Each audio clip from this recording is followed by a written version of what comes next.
Summit League 2023 Outdoor Track and Field Championships. Live from Fargo, 8 men's teams and 9 women's teams will compete for glory at North Dakota State University. You can catch all the action streaming online on WDAY Sports Plus. Coverage begins Thursday and Friday at 11 a.m., Saturday at noon. From the speed and endurance on the track to the strength and finesse on the field. Watch the Summit League 2023 Outdoor Track and Field Championships. You took my father. Somebody's going to pay for this. There's no story more surprising than a real-life Dateline mystery. Probably a pretty ugly crime scene. Follow every twist and turn 5 times a week. The chase is on. With Dateline. Weekdays at 1 p.m.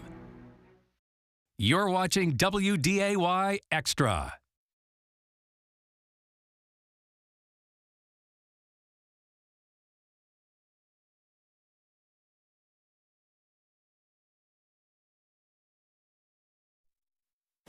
Hot Mic with Dom Izzo. Really? Really, Dom? No. I like what Dom's doing. Okay. Dom Izzo. Jeez, come on, Dom. What do you think I am, a magician? Yeah, I'm fired up, Dom. What else could I say? Absolutely. It was great to get on the field, and then Dom came up to me, and I'm trying to walk away from me. I just wanted to enjoy myself out there. Hot Mic. Great job. There's got to be some kind of intelligent question about something. Is a Hot Mic. Hot Mic. On the networks of WDAY. You know, if it's not about sports, I find it very hard to concentrate. Here's Dom Izzo. Dom Izzo.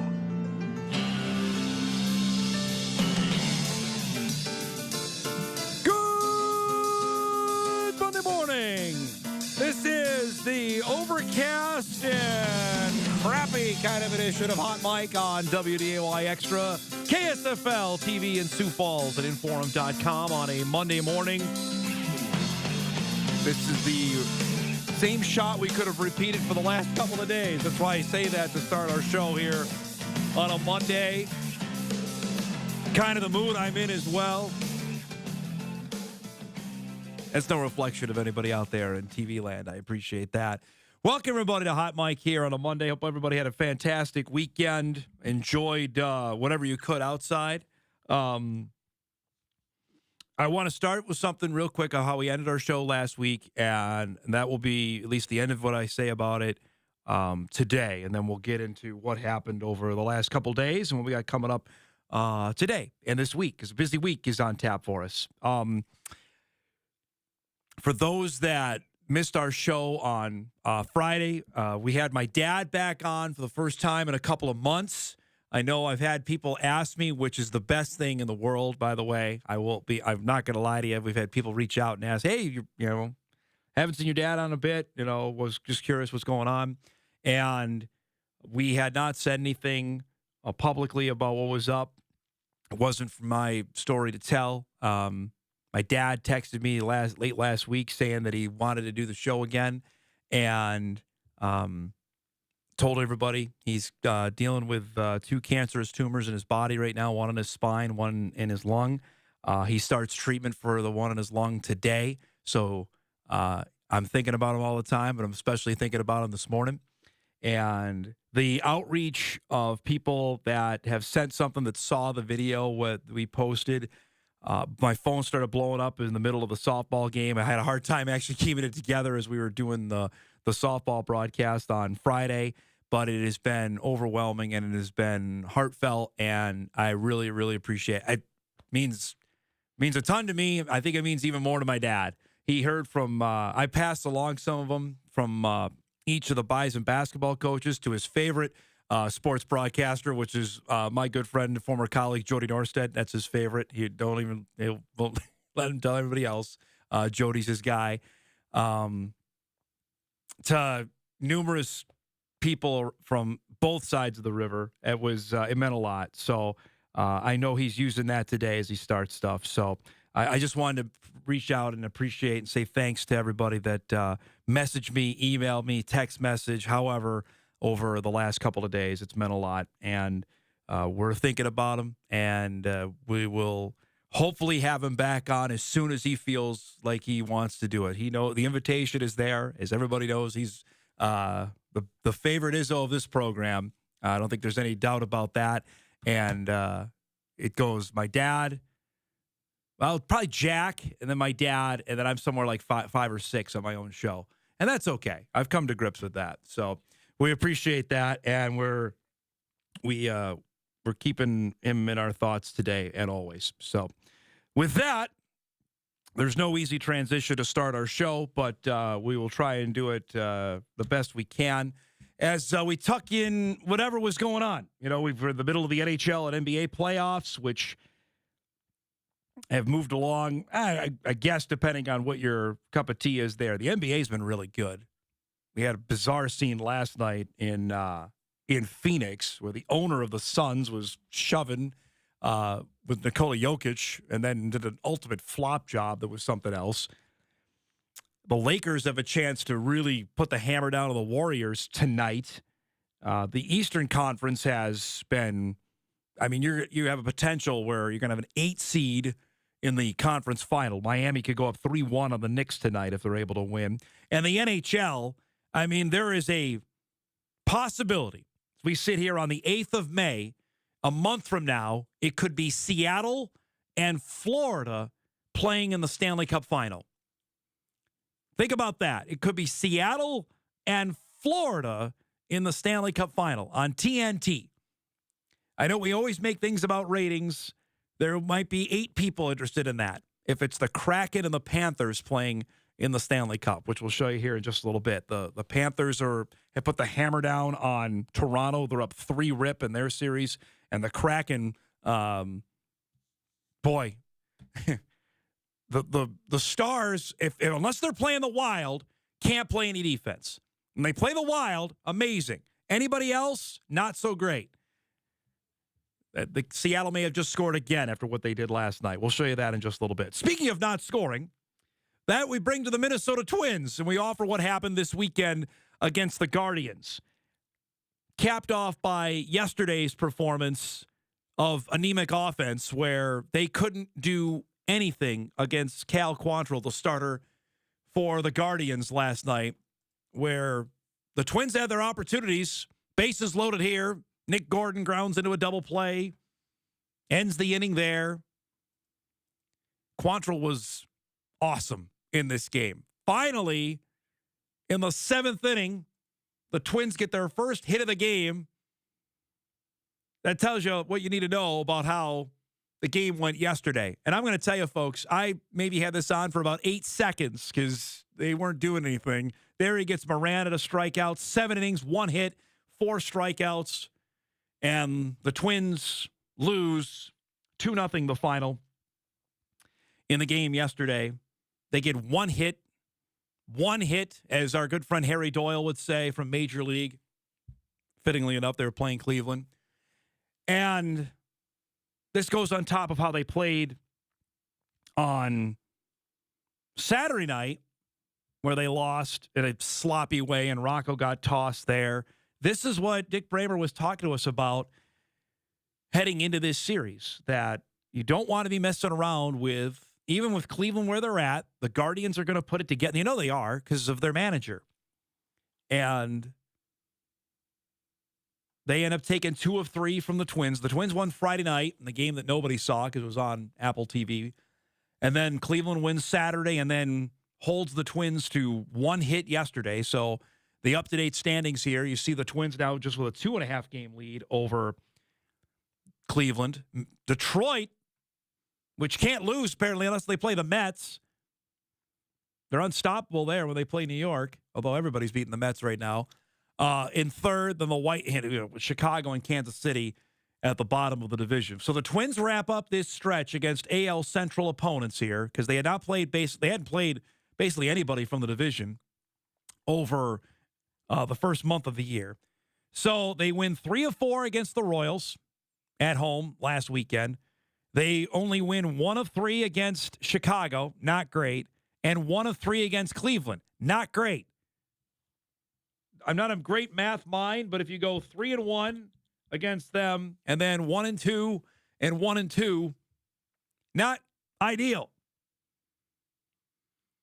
They got Bailey Ober was great on Friday.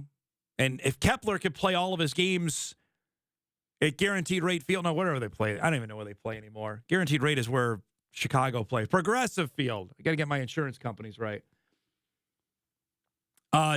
Kepler would have 85 home runs because he's fantastic in Cleveland against the Guardians. But anywhere else, just kind of average. So they look good on Friday. Saturday, down 3-2 late when Correa bombed this home run. That tied it up. And then things got wacky after that. Now, remember, Baldelli had already been ejected from the game. That's a bomb from Kwan, who's a really good baseball player for Cleveland, and he just always seems to play well against the Twins. That ended up being the game-winning hit in a 4-3 Guardian win on Saturday. So 2 runs they scored on Friday, 0, of course, yesterday. They pushed across 3. So I got again, my math is wrong. 5 runs they scored in the series. And I don't care how well you pitch, but this lineup right now, and they made some moves over the weekend of sending guys up. Kirilloff came back up, and we talked about potential moves when Dick Bramer joined us on the show on Wednesday about what they were going to do with Kirilloff. They moved him up. This happened Friday, so we're doing the softball games on Friday. We get the email as I was leaving that they activated Kirilloff, selected Derek Rodriguez from the Saints.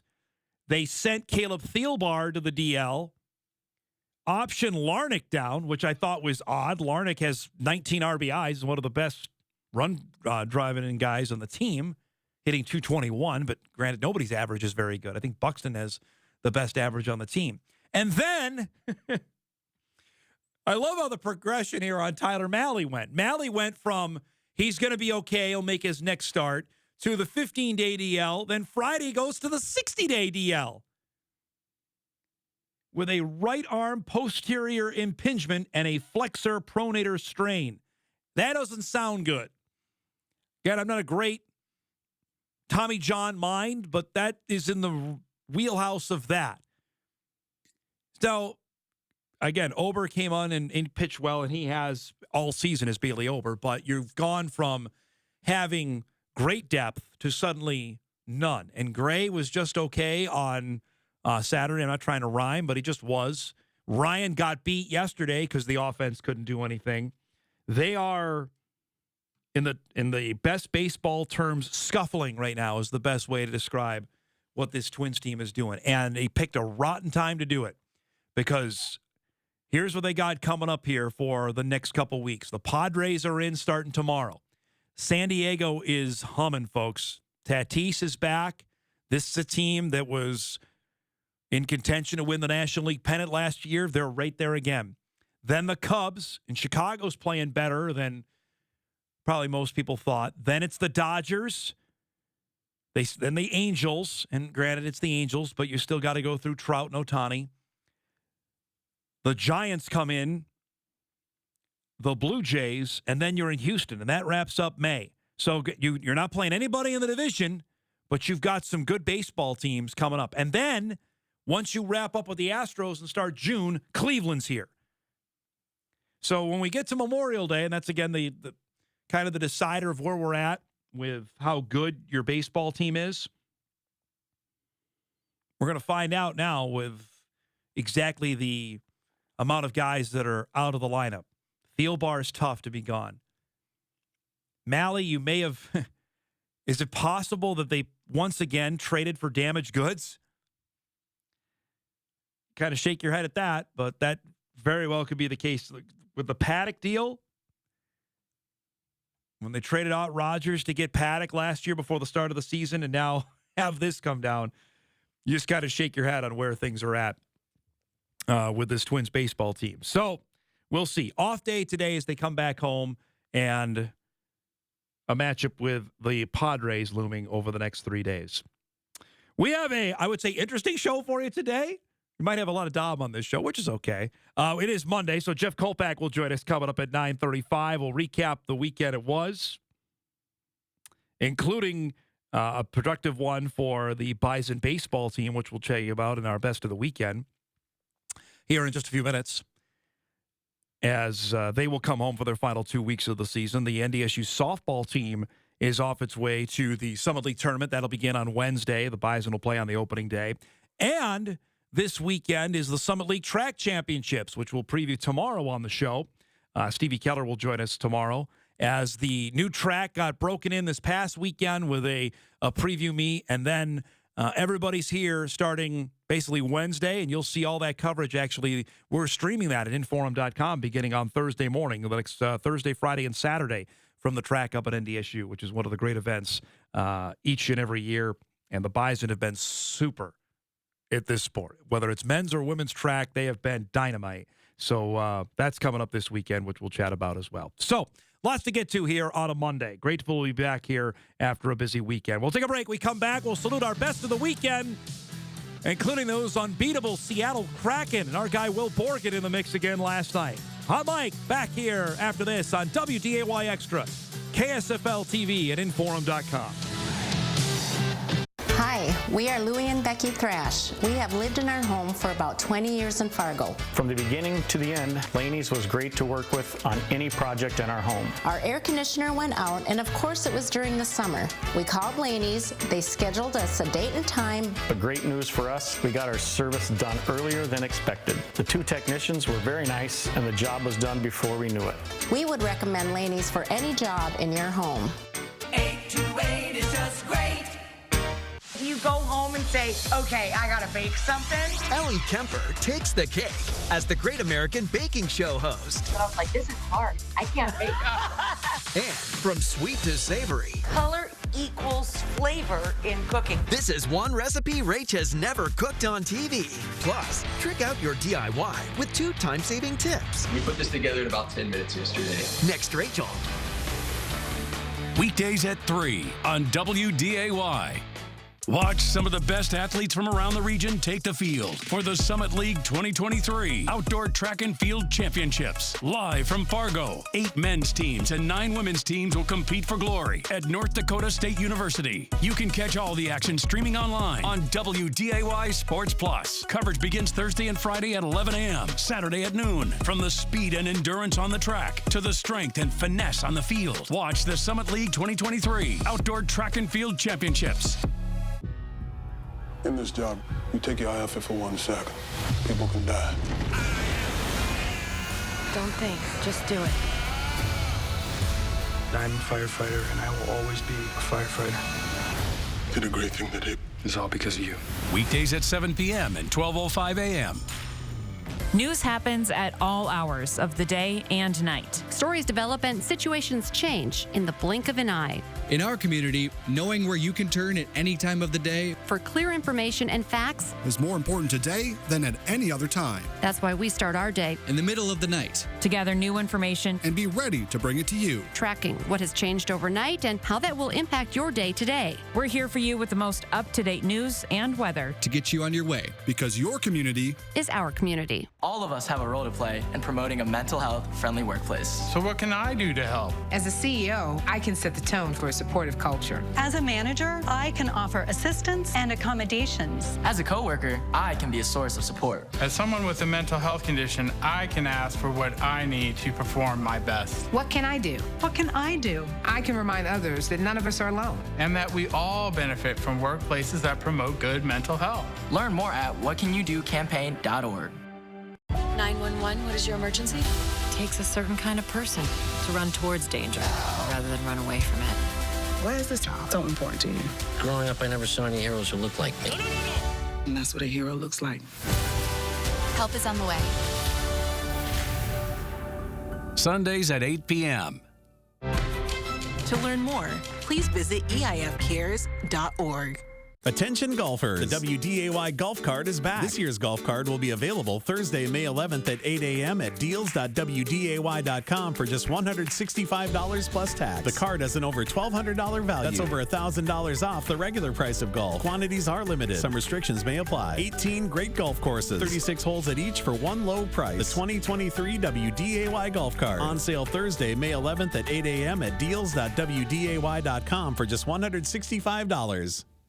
You got lots of money over here. I want to go for it. So do I. Let's do it. They have decided to go for it. You Bet Your Life. Give me the money. Alrighty. $5,000. Weekdays at 3:30 p.m.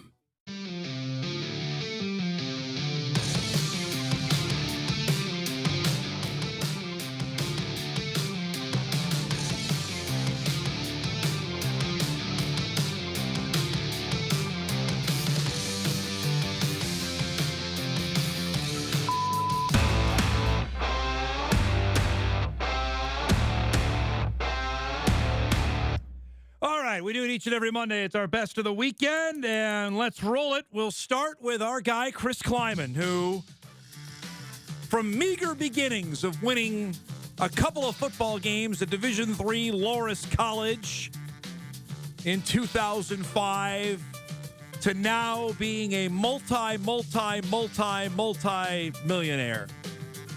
Pete Thamel from ESPN broke the story last night that Klieman and Gene Taylor are in agreement on finalizing a new contract that will pay the former Bison head coach $44 million through the next 8 seasons. Klieman will make an average of $5.5 million per year over the course of the deal, which sources tell ESPN extends to the 2030 season. The deal goes into effect July 1, expected to be completed and announced in the near future. Of course, this comes after Kansas State won the Big 12 championship this past season. Finished with a mark of 10-4, beat TCU in the Big 12 championship game, lost to Alabama in the Sugar Bowl. Klieman's deal through the 2030 season is 4 years longer than his current deal, which ends after 2026. The average pay raise for Klieman will come out to nearly $1.5 million per year, as the deal being replaced averages nearly $4 million a year. He's expected now to rank among the top half of coaching salaries in the Big 12. Good for him. 30-20 in his 4 years at Kansas State. His one losing season was the COVID year of 2020, which I think almost everybody in college football would like to throw that out, including his former school here in Fargo, of how that went with their year of the spring.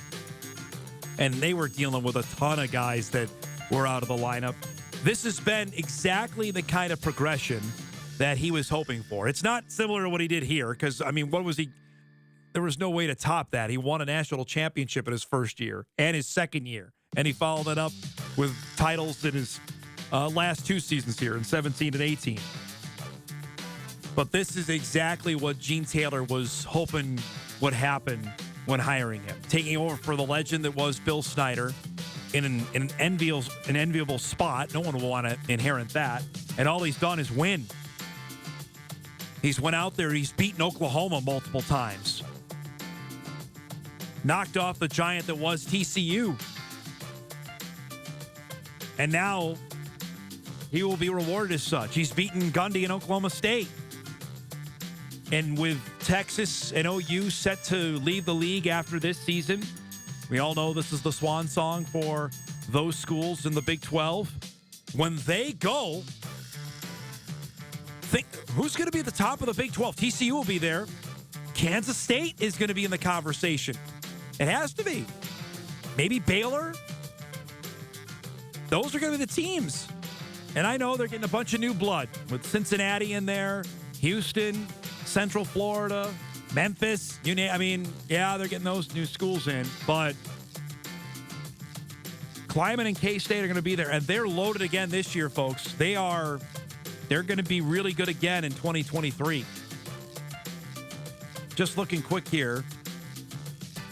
Majority of his starters on offense. Pete Thamel, by the way, when he was on the draft coverage, I was watching this last Saturday, saying that if he picked a team to win the Big 12 in 2023, he was going with Kansas State. He liked what they had. Hard to argue that. He brings back all 5 offensive linemen, 9 overall players expected to use their 6th year of eligibility.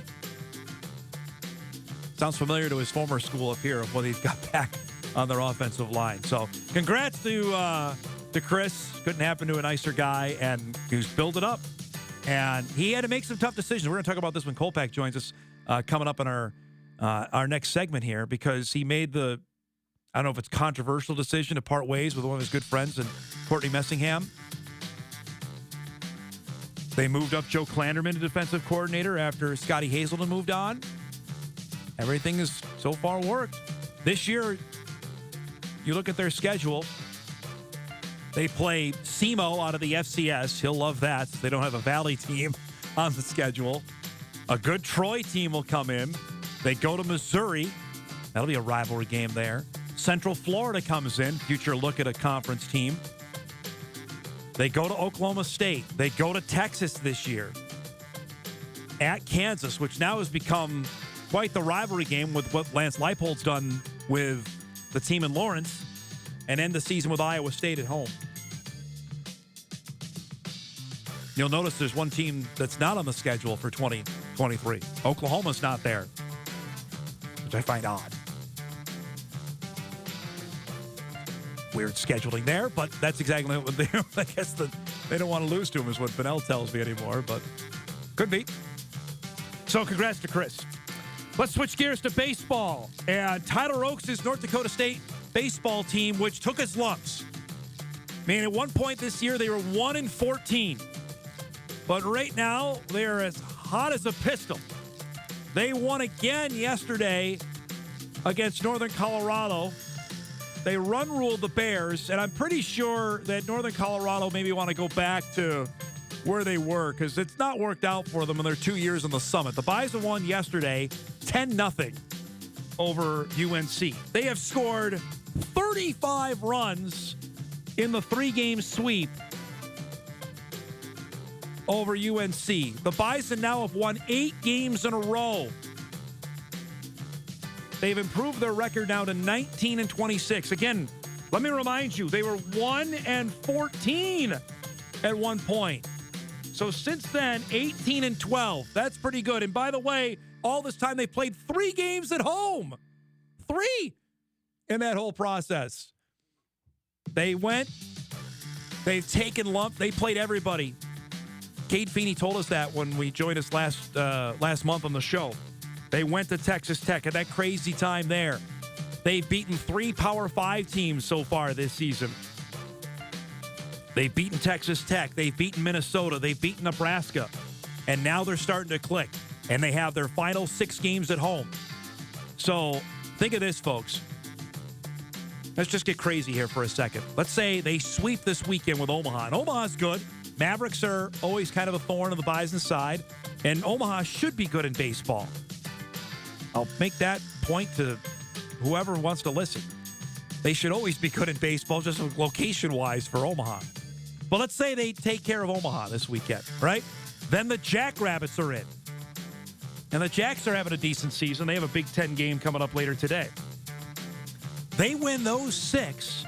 All of a sudden, they're 1 game under 500. And you win a game in the conference tournament, you've got it back to 500 after you were 1-14. That would be one of the great managerial jobs I have seen in a long time if they're able to do that. Cart way before the horse, I get it. But right now, they sit solidly in second. They've already clinched a spot in the Summit League Baseball Tournament, which you're going to see live here on WDAY Extra in a couple weeks from Newman Outdoor Field. Oral Roberts has lost 1 game. The Golden Eagles are once again the favorite to win this thing. But the Bison are coming on here. They have won 8 straight, much like Oral Roberts has. It's going to be fun to see the final 2 weeks of the season for the North Dakota State baseball team. Lastly, why can't the Wild score like the Kraken after being swept aside in 6 games by the Dallas Stars? The Wild are sitting at home and watching what Seattle is doing, and it's unbelievable. Now, granted, you're going to get bounces like this when you score goals off guys' faces. That's Dallas's best defenseman, by the way. They got hit in the face last night and ended up in the back of the net for the Kraken. But you know what? You don't apologize for scoring goals. And after that, the rout was on. Beautiful stretch pass here. That made it 2-0. The Kraken scored 5 goals in the second period, led by the Eberle goal. Alex Wenberg scored. Carson Soucy. Why can't the Wild find players like him? Former Minnesota Wild defenseman, former Minnesota Duluth defenseman scores. That made it 3-rip. Ottinger looked mortal.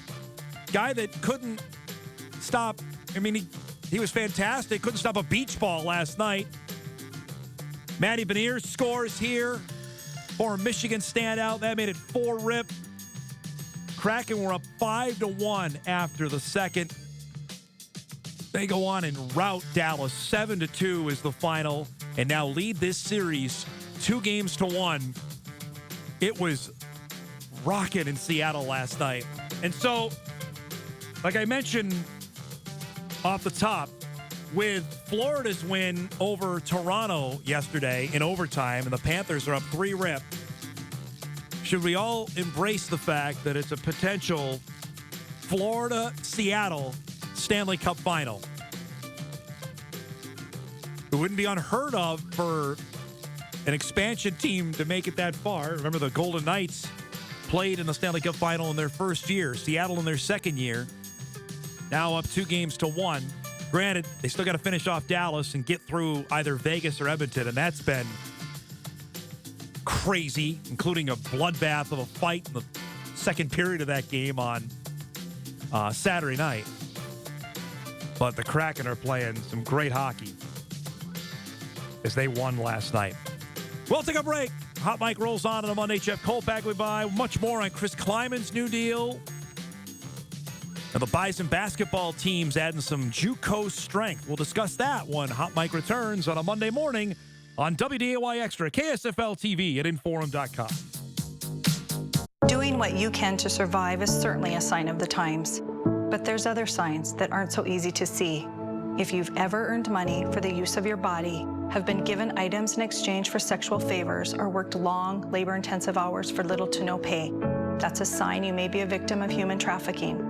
If you in any way have felt exploited, experienced paycheck withholding, or been abused, in an emergency, call 911. Visit ndhttf.org to learn all the signs. When the game ends, we're just beginning. Sports Sunday. The award-winning WDAY sports team dives into the biggest sports stories throughout the region.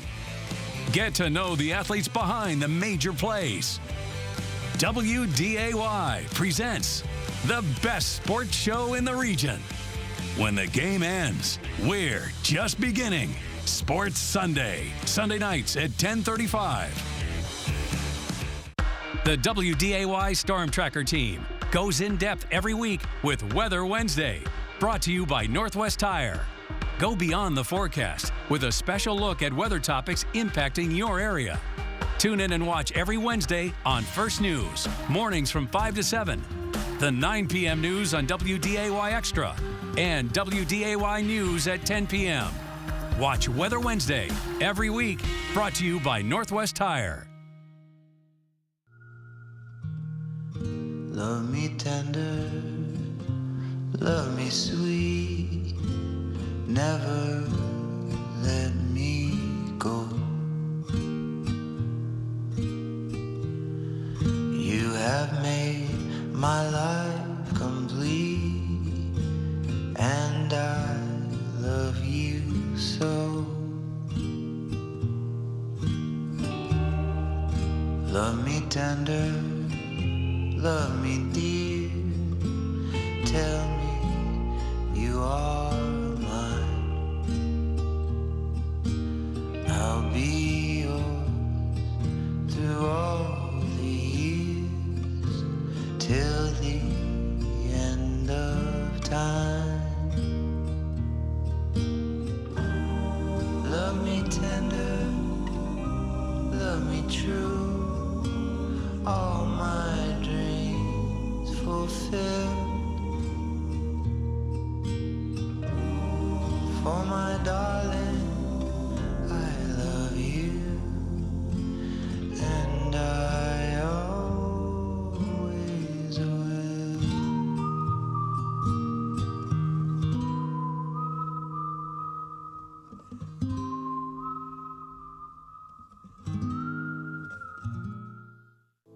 It's been said that when someone you love has Parkinson's, you have Parkinson's. The truth is, Parkinson's disease doesn't just affect the diagnosed. It affects everyone who supports and helps care for them. Worldwide, over 10 million people are living with Parkinson's, a neurological disease that affects movement. And with so many places to search for information, it can be difficult to know where to begin. The Parkinson's Foundation has answers. Answers for everyone in the fight.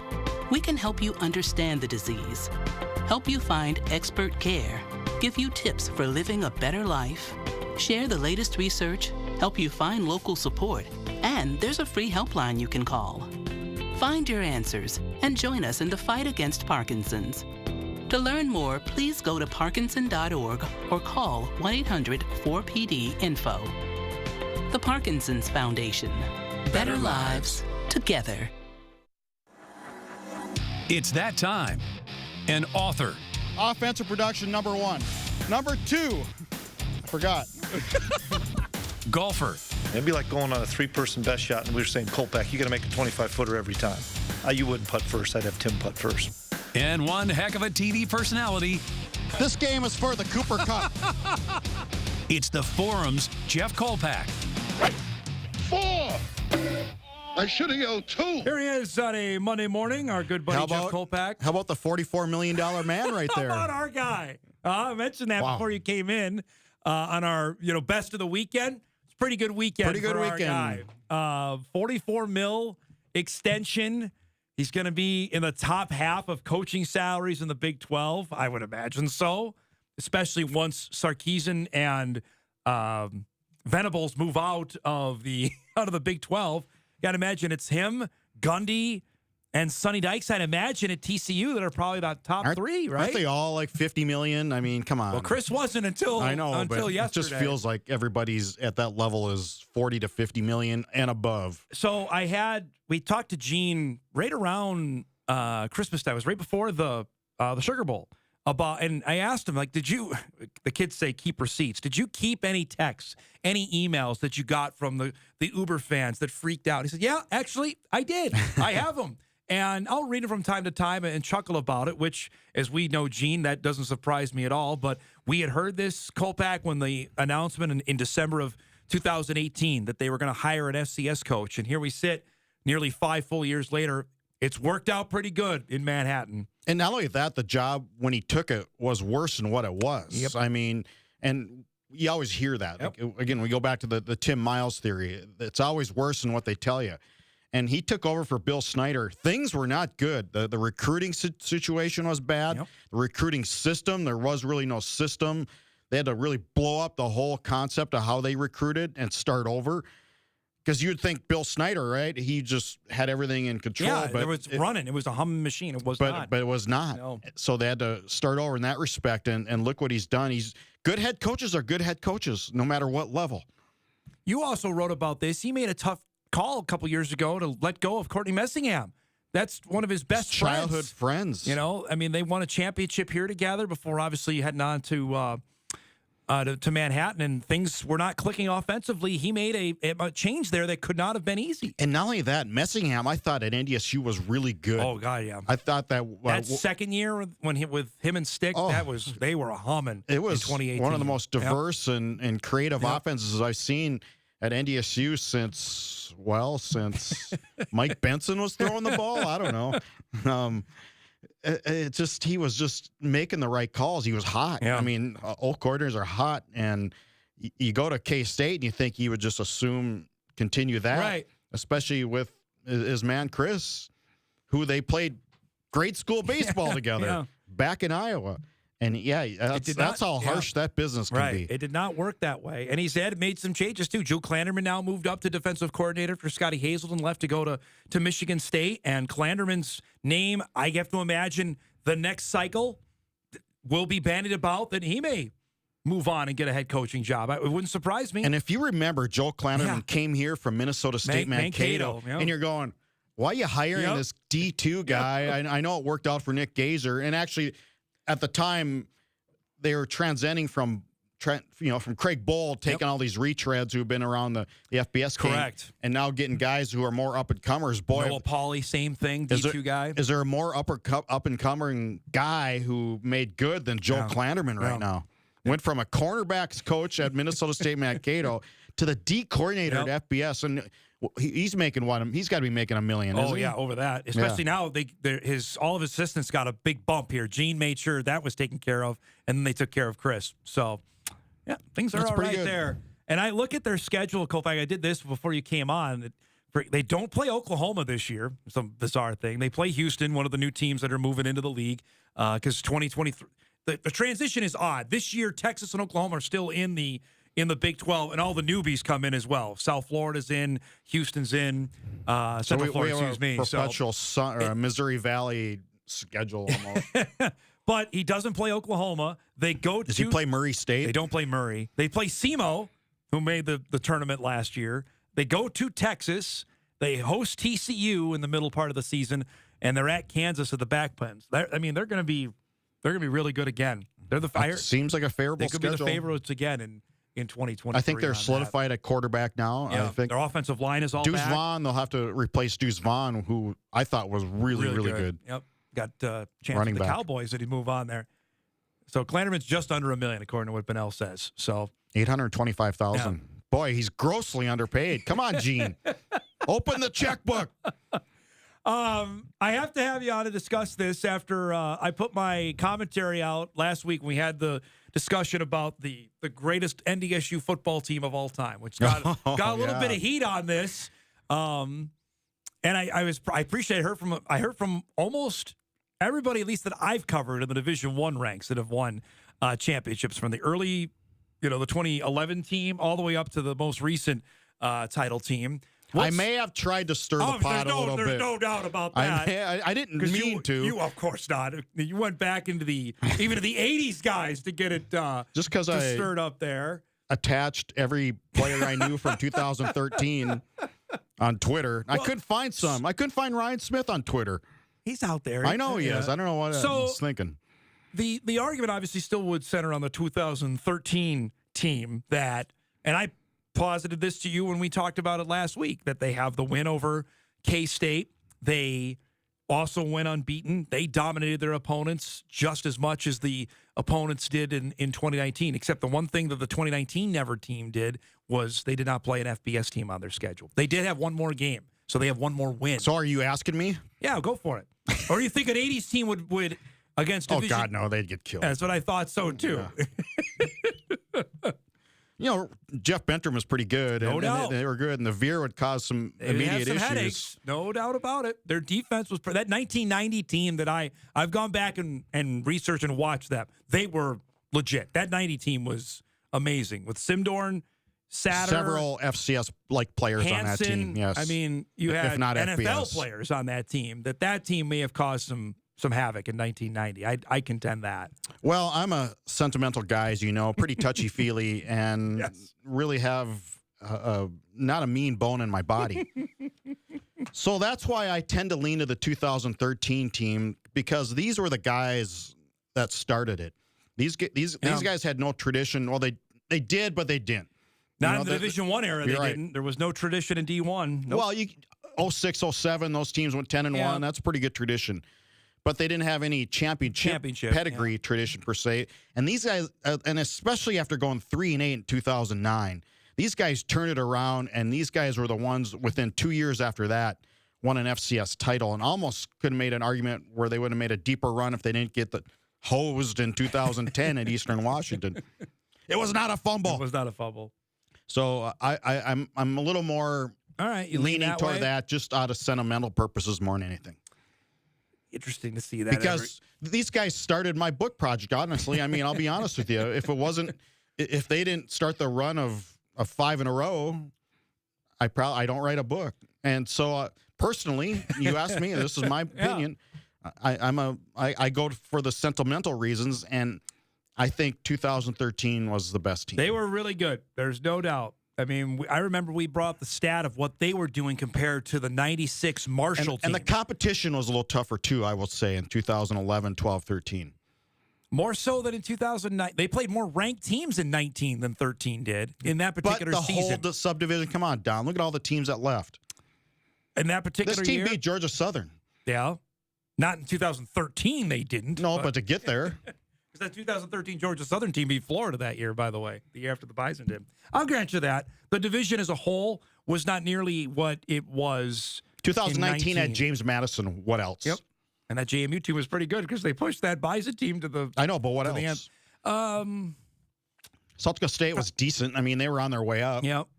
Well, remember, we were all on Dan Hawkins' train with UC Davis. Remember what happened to them that year? They flopped. They didn't even make the playoffs that season. We thought Delaware was. We're still waiting on Delaware. That was. We were out in Delaware. We were out in Delaware, and they were. Yep. Yeah, Danny Rocco's team got obliterated that day by the Bison in 2019. He ended up getting canned after that. So that 2013 Northern Iowa team, really good. David Johnson. They were really, really good. That scared the heck out of the Bison when they played in Fargo that year. The Jacks you're warming up to me. I can feel it. I would love to. You're warming I don't up. think it's I still contend with the amount of individual talent. I'm voting on 19. I still think we sat here all day. I'd eventually convince you that 2000 because you are the waffle man. I will not ever shy away from a good waffle. I'll tell you that right now. Let's take a break. We come back. We'll chat some of the Bison spring sports as softball will enter the conference tournament. Baseball is red hot. And each of the basketball teams adding some JUCO powers. We'll talk with Kolpack about that. We wrap up Hour 1 on a Monday. We're back after this. Cameron Hall, nominated for 3 Daytime Emmy Awards, including Daytime Talk Series host. On the next Cameron Hall, 2-time Grammy-winning gospel sensation Kiara Sher is back with the Tam Fam, and she's bringing good vibes only. Now, Kiara is sharing the lessons she's learned about how faith helped her find her way in a new book called The Vibes You Feel. Plus, a very special performance from the one and only Kiara Sher on the next Cameron Hall. Weekdays at 2 p.m. Watch some of the best athletes from around the region take the field for the Summit League 2023 Outdoor Track and Field Championships. Live from Fargo, 8 men's teams and 9 women's teams will compete for glory at North Dakota State University. You can catch all the action streaming online on WDAY Sports Plus. Coverage begins Thursday and Friday at 11 a.m., Saturday at noon. From the speed and endurance on the track to the strength and finesse on the field. Watch the Summit League 2023 Outdoor Track and Field Championships. I'm Tyne Morgan, host of U.S. Farm Report. Join me right here each weekend as we explore the news and issues that matter most to agriculture. We know each year farmers and ranchers are thrown challenges, but as agriculture continues to adapt, we are right there with you. From markets to weather, we take a deep dive into what matters most to agriculture and rural America. Saturdays at 6 a.m.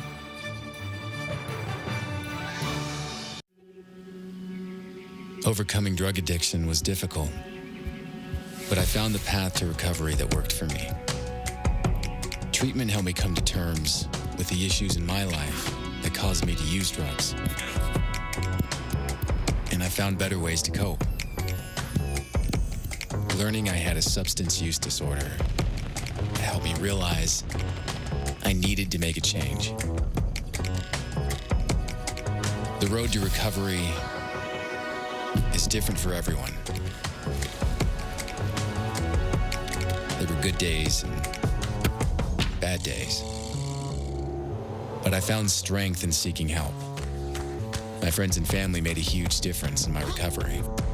I never gave up. I found my path, and I keep walking it every day. Find the path that works for you. Learn more at cdc.gov/stopoverdose. There are places, people, and conditions in this world that almost seem beyond hope. But not when Mercy Ships is there. Mercy Ships is a place restoring sight to the blind, normalcy to the deformed, beauty and happiness to the outcast, and joy to the brokenhearted. And many times, you can almost see the life coming back into them. Can't beat that. Mercy Ships is the largest floating civilian hospital in the world, staffed with some of the most skilled volunteer medical professionals and crew. Mercy Ships is the reason why hope is now in sight for those who need it most. To learn more, go to mercyships.org today. Attention golfers, the WDAY golf cart is back. This year's golf cart will be available Thursday, May 11th at 8 a.m. at deals.wday.com for just $165 plus tax. The cart has an over $1,200 value. That's over $1,000 off the regular price of golf. Quantities are limited. Some restrictions may apply. 18 great golf courses, 36 holes at each for one low price. The 2023 WDAY golf cart on sale Thursday, May 11th at 8 a.m. at deals.wday.com for just $165.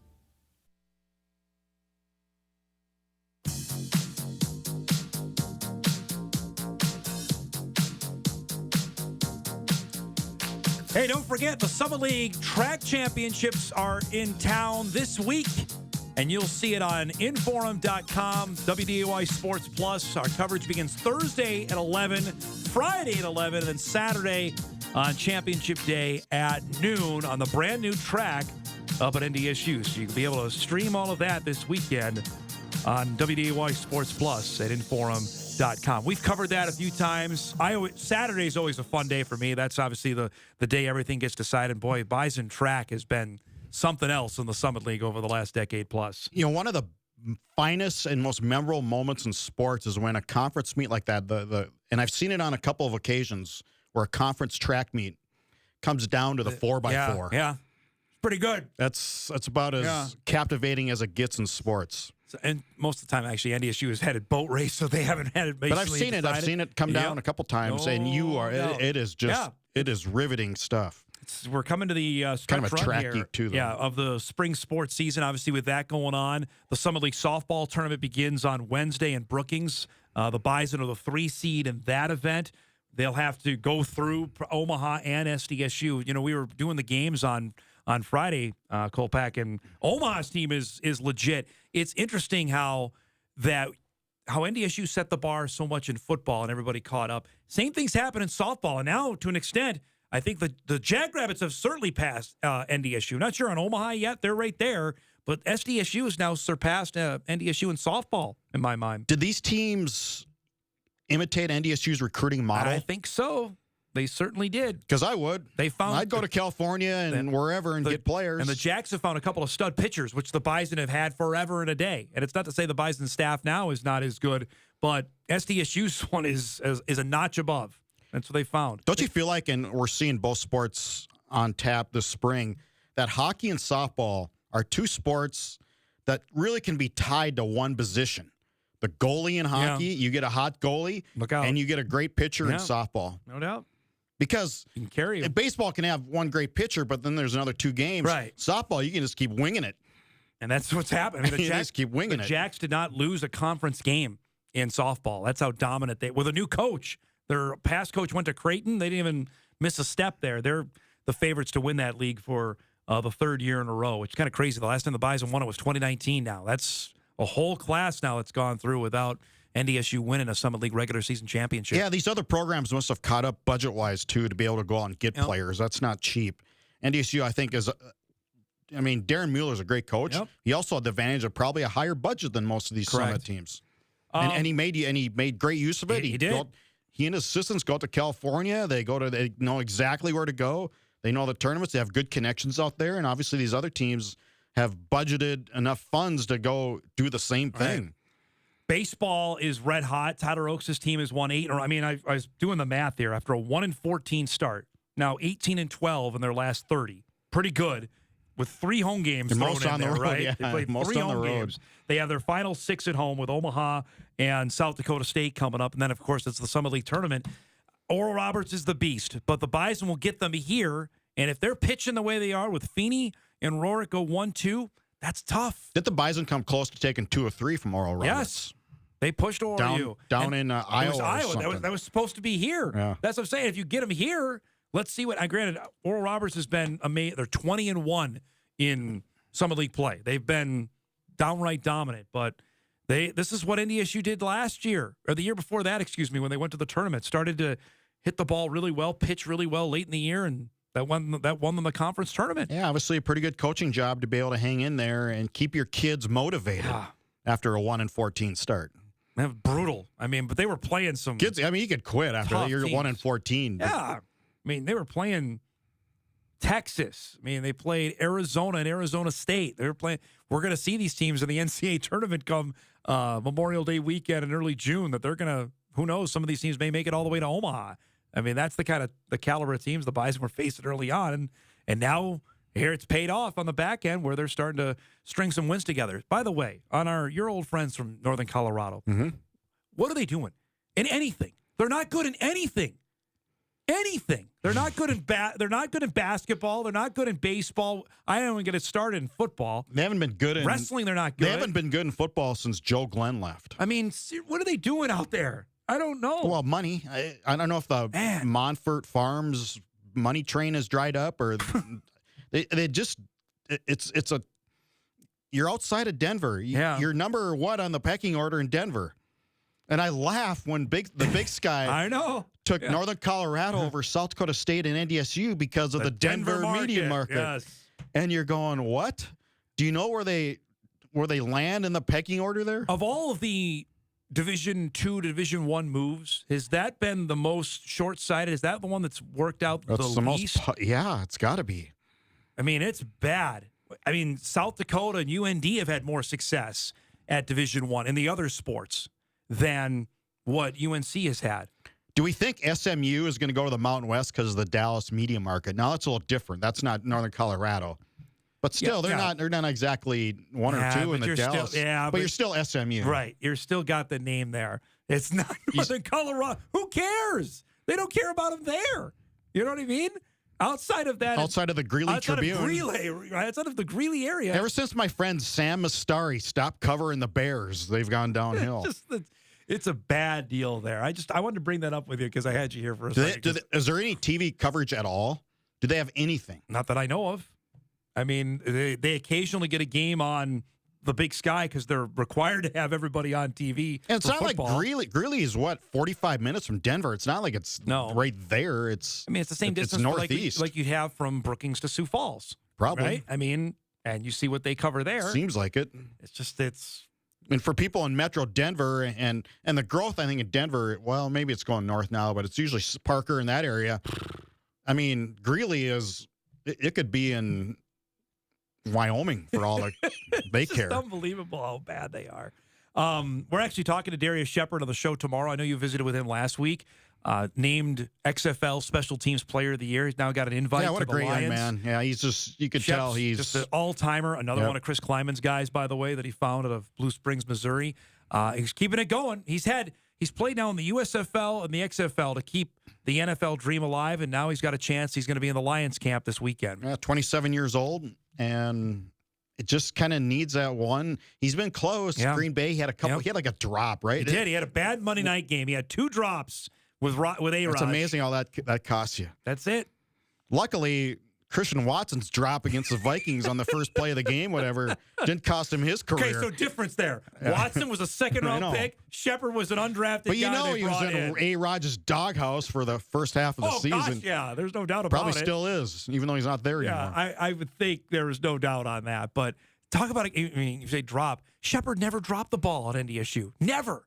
You talk about some of the all-time great tough catches in Bison football history. Darius Shepard's more than likely on the Northern Iowa one, right? Stands out. Just think of that. The 2 touchdowns he had in the fourth quarter with a bum shoulder. That to me was that was the game where Klieman had the option him up for 1 half. Which half do you want him, sir? Second half. I'll take him the second half, sir. Between that and his performance in the national championship game. So the guy that threw it, Carson Wentz. Now what's going to happen with him? He hasn't signed yet. My inkling is he's going to wait to see if somebody gets hurt during the year and then go there. Oof, that's late. Like, play it out till training camp and stuff? Maybe. I've had people ask me, like, what's going on with Carson? I'm like, well, that's kind of the word. That's the word. Yeah, he's got to look at it over his options right now, and obviously knowing full well there's no starting jobs waiting for him. This is a backup job. And then it's about being the right kind of teammate as a backup. That's the key to this, and what coach and GM is willing to take that on, knowing and I'll say it, the baggage that comes with it. It's not a slam dunk on that. You know what I mean? I think there's some questions out there that will need to be answered on that front. Lastly, before we go, both Bison basketball teams adding some JUCO talent. Bison men added Jeremiah Burke out of Iowa Western Community College. The Bison women added Grace Massacoy from NDSCS out of Holy Angels. We're going to talk about her in our second hour of the show.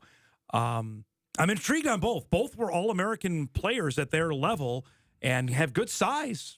Burke is 6'7". Now, is this a slam dunk that he's replacing Grant Nelson? No, but I think we're all the same mindset with Nelson's name in the portal that the Nelson train is left the station. Yeah, right? I've said this, but if you want to go ahead and say it, right, it's bye-bye. He's not going to be back here. Well, even if he goes back into the college ranks, he ain't coming back here. Hundreds of thousands of dollars is waiting for him somewhere. Right. It's not here. It ain't going to be here.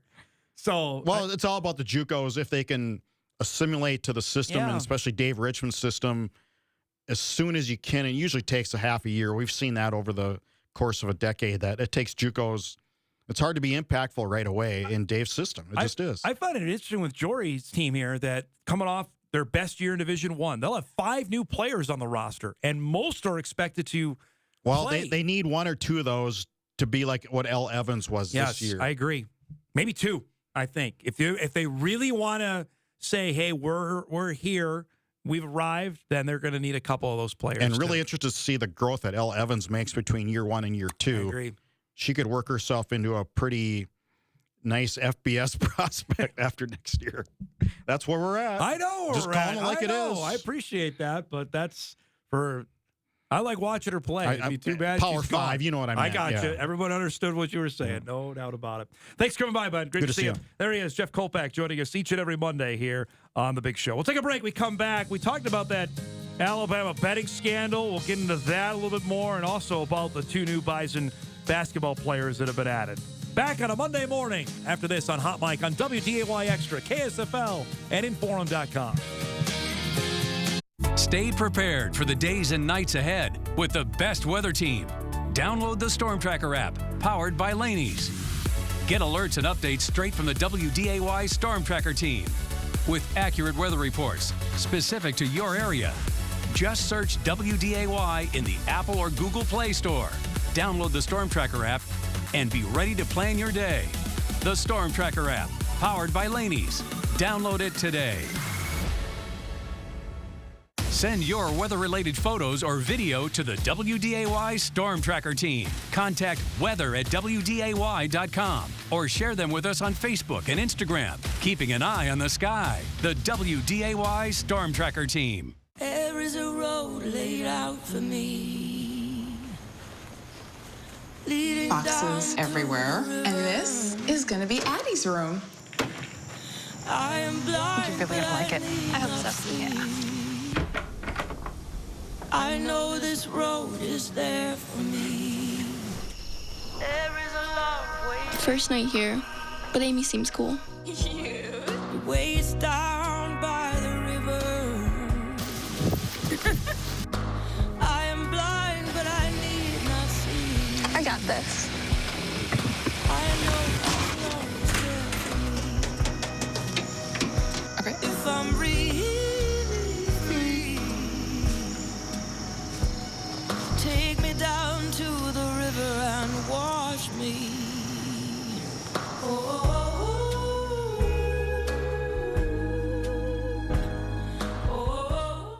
Ever hear the one about the frog?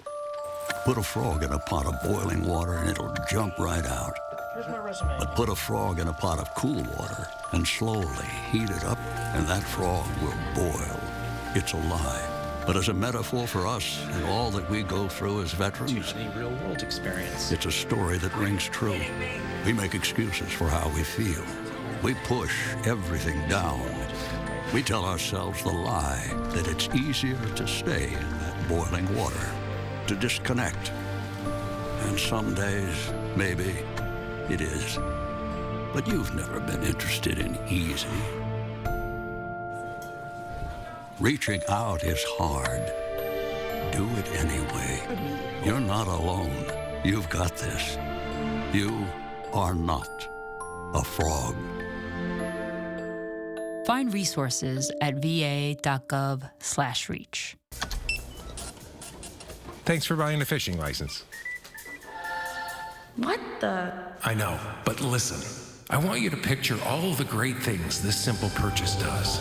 Like building public boat ramps, keeping local waters clean so families can fish and swim, and maintaining a healthy fish population. What's Mom doing?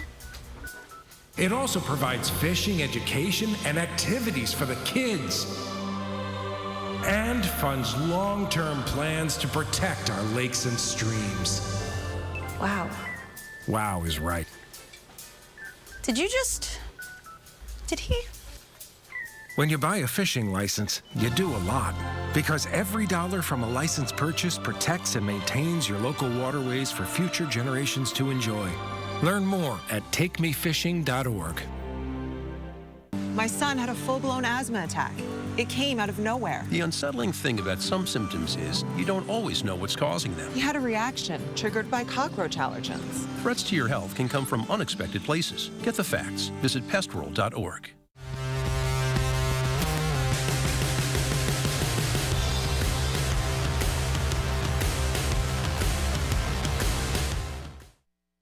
This is Hot Mike. Hot Mike. On the networks of WDAY. Here's Dom Izzo. Oh, welcome back, everybody, on a Monday morning.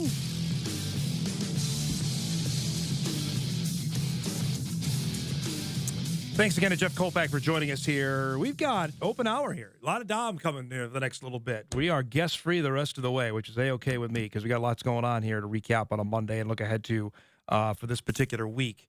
Our guy Craig Haley put out a story this morning ranking the best games of the 2023 FCS college football season. No surprise what number one is there, which is, of course, North Dakota State, South Dakota State, set for November the 4th, game you'll see on WDAY. The Jacks have won the marker 3 years in a row. They've won the national championship, so that's number one. This is top five FCS versus FBS games he has for this upcoming season. Tennessee State at Notre Dame, which is Eddie George heading to South Bend.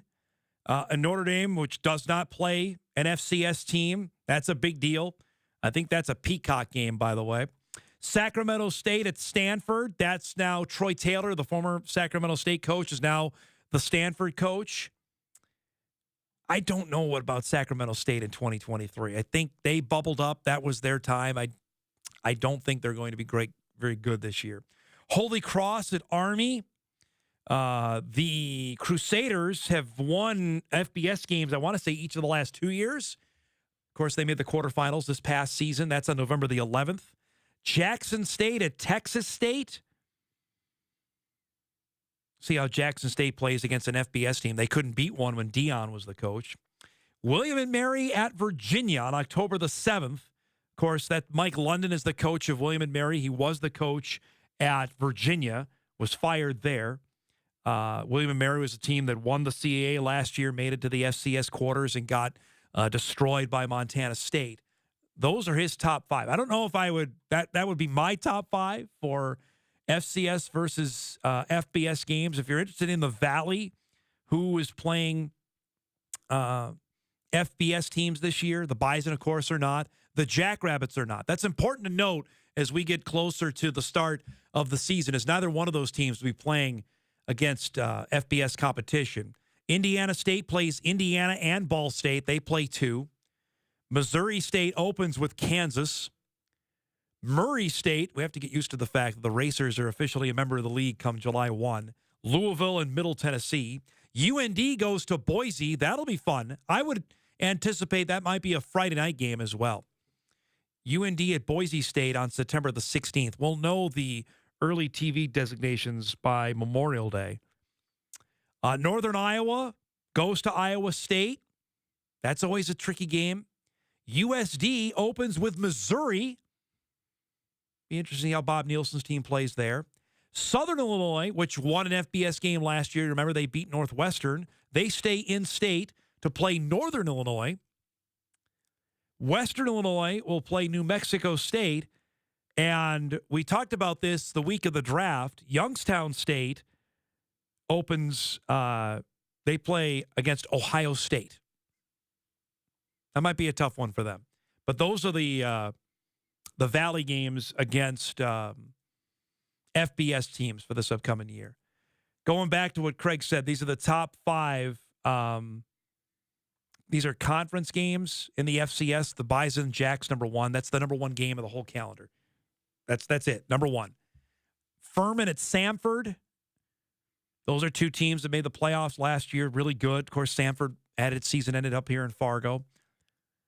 Montana State at Sacramento State. They did not play last year during the regular season in the weird Big Sky schedule. Again, I'm not on board with Sac State in 2023. They got to prove it to me. I know they haven't lost a conference game in a couple years, but they got to prove it to me. Southeastern Louisiana at Incarnate Word.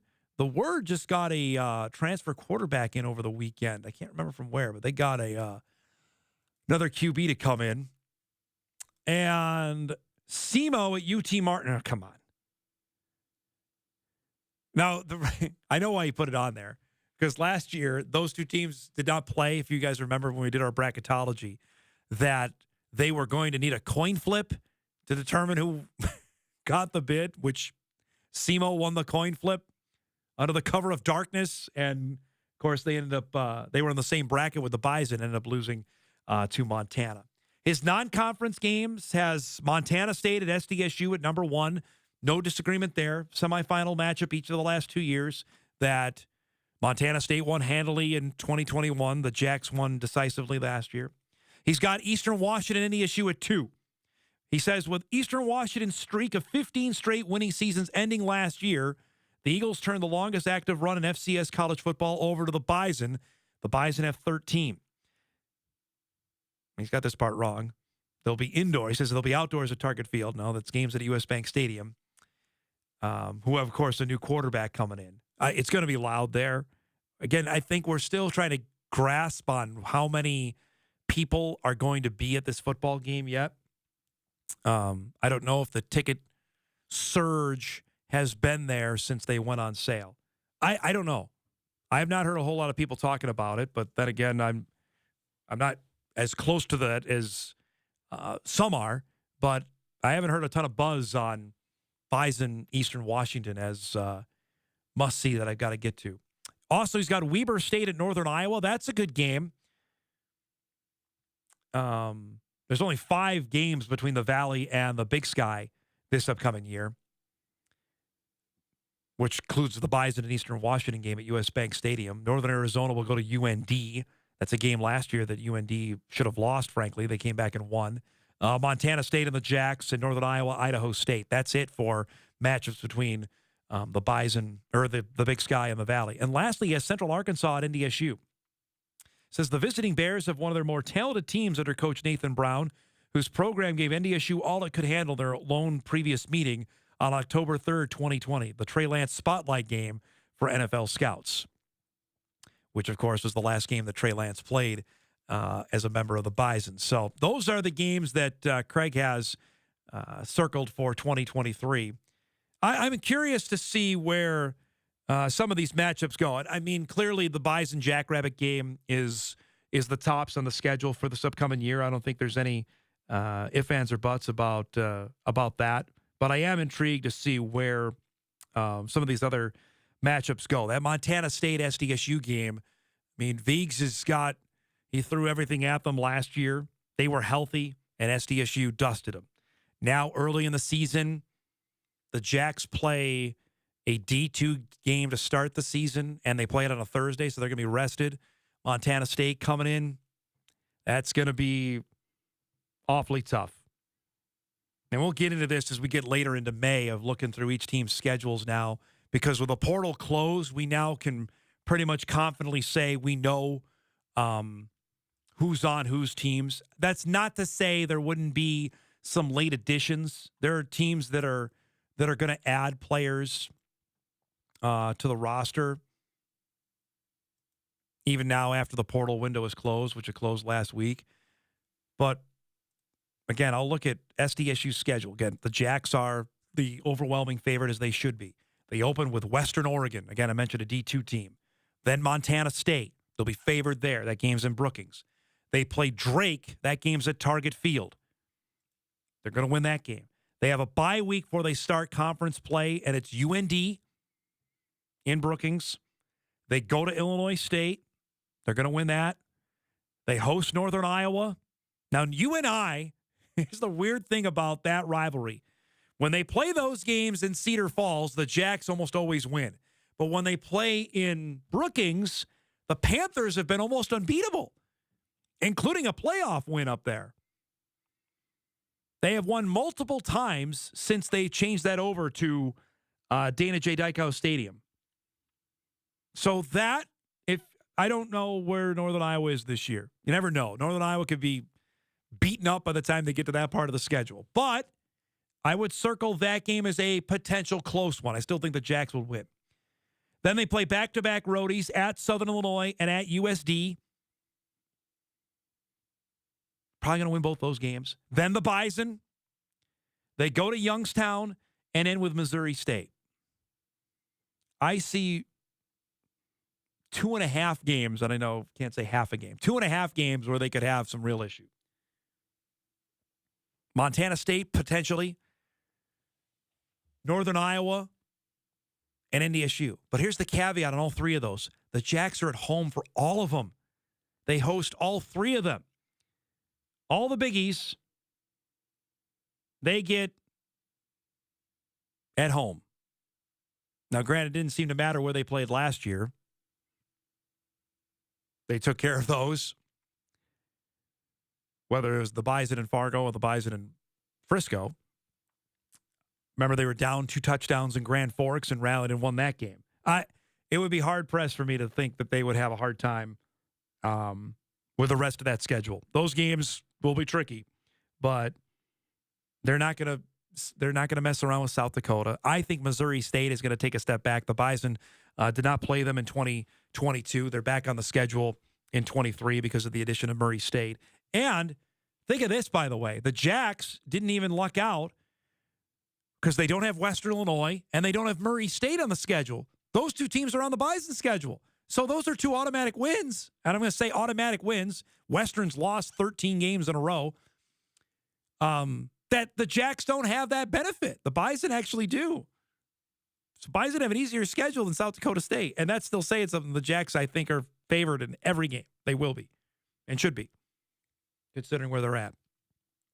All right, let's take a break. We come back. I want to dive into the Alabama baseball betting scandal and what it means going forward. We talked about it a little bit on Friday. I want to get back into it here on a Monday. We'll roll out on Hot Mic after this on WDAY Extra, KSFL TV, and Inforum.com. We're back after this.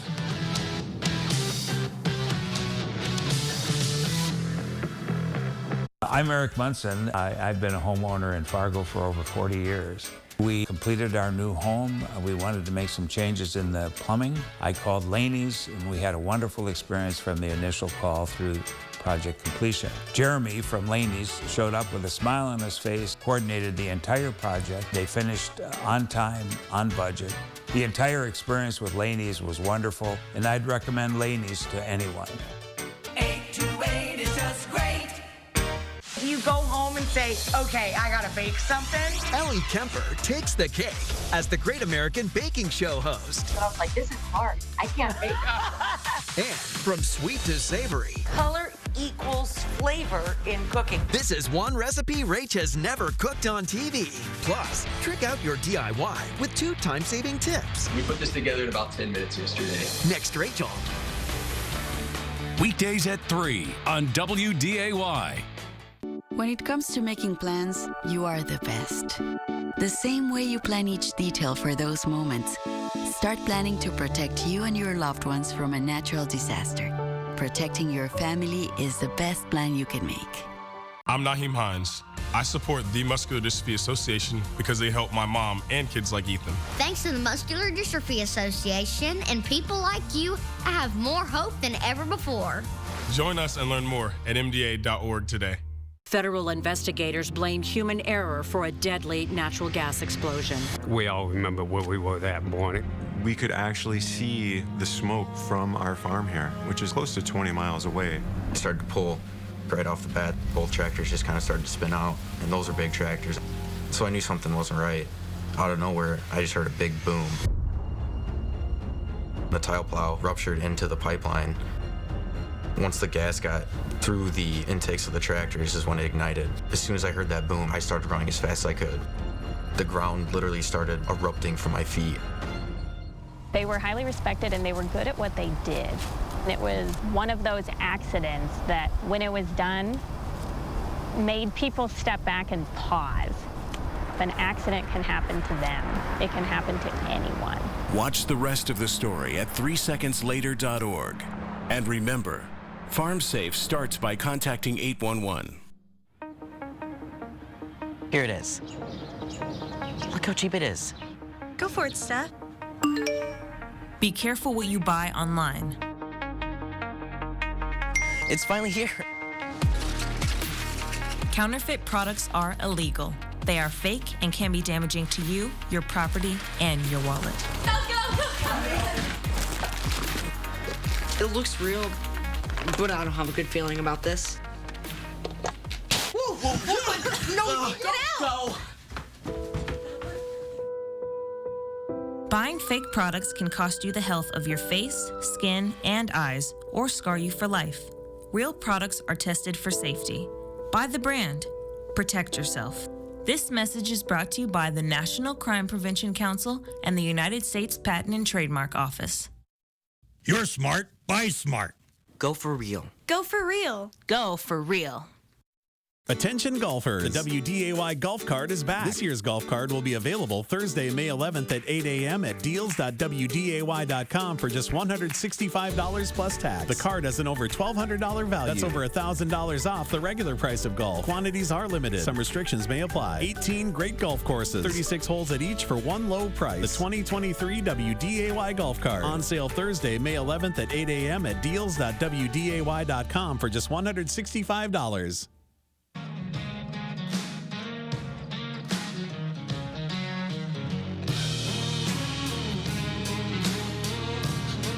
Welcome back, everybody. Hot Mic rolls on. Monday morning edition, WDAY Extra, KSFL TV, Inforum.com. So Friday, we discussed the scandal involving the Alabama baseball team, which, again, is not necessarily a hot-button issue around here, but I think its effects are going to be felt throughout all of college sports. And the story for those that missed this, that over the last week, Alabama baseball coach Brad Bohannon was fired on Thursday. That comes in light of the Alabama baseball team having all bets on its games being shut down in 4 separate states. That happened after a bet was placed, can we say irregular bet was placed on the Alabama LSU game from a couple weeks ago, where the Alabama's top pitcher was scratched about an hour before the game, and apparently a heavy amount of betting went in on LSU. Again, now ESPN has reported this, that there was surveillance video unearthed from the sports book at Great American Ballpark in Cincinnati. That's where the bets went down, and that's where the betting first shut down, was in the state of Ohio.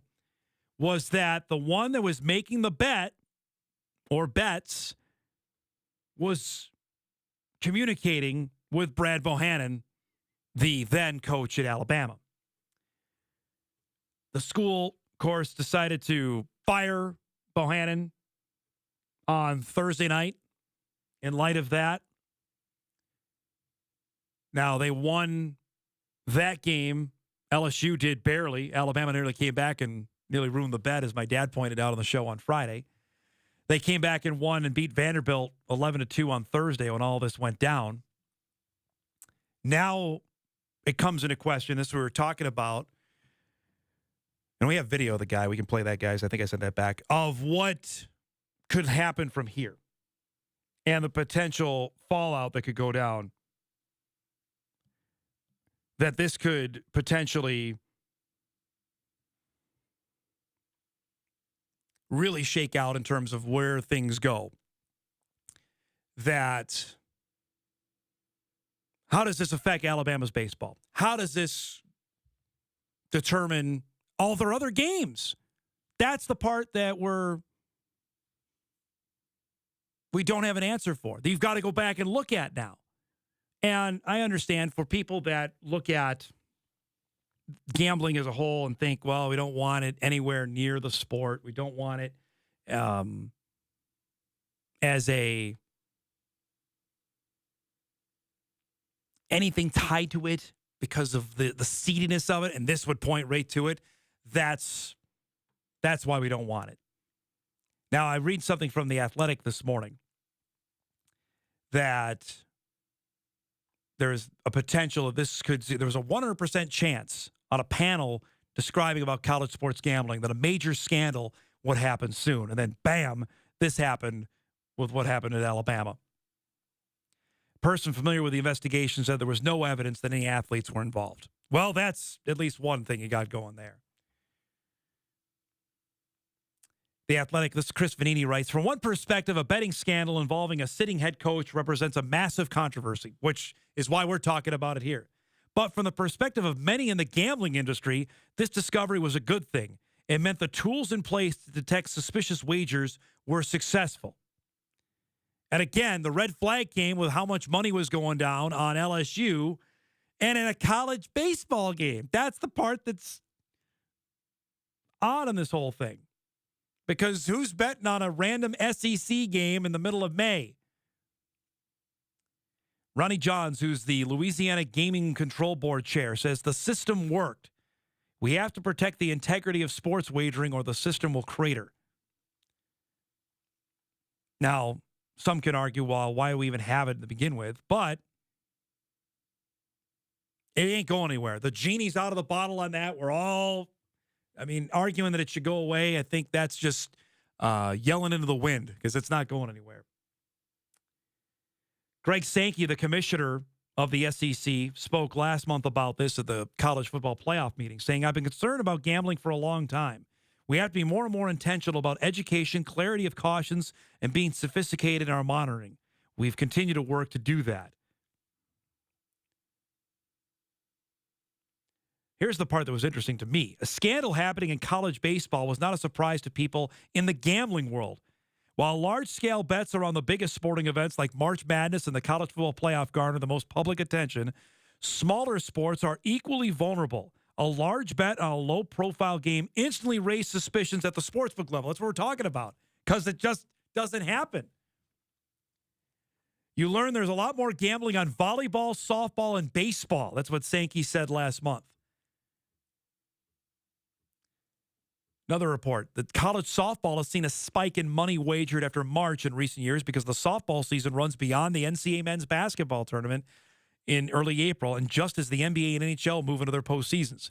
Bettors need new action, and smaller sports provide new opportunities.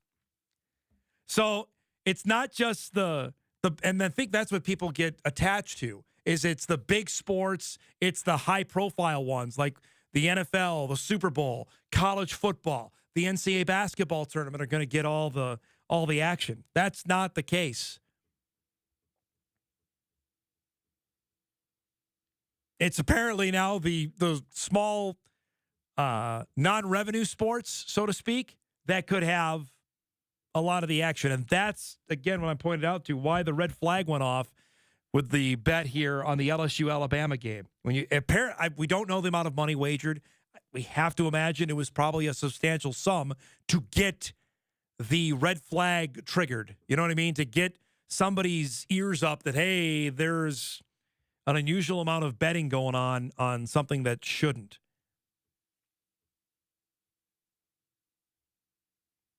The NCAA does not allow gambling on any sport sponsored by the association. Last fall, Virginia Tech linebacker Alan Tisdale was suspended for 6 games after self-reporting that he bet on the NBA Finals and didn't realize it wasn't allowed. It was originally 9 games. It was reduced to 6. So it was legal for Tisdale to bet on the NBA on FanDuel in Virginia. There was no indication he had a gambling problem. Does that harsh of a penalty still fit in an environment where different centers are reporting that 75% of college students have placed some kind of bet within the last year? Again, where you had 33 of the 50 states now have it legal to do so. So are you going to run into more of this? Probably. You hope, again, the competition has to stay pure. It has to stay unsullied by this. You know what I mean? Like, we can't have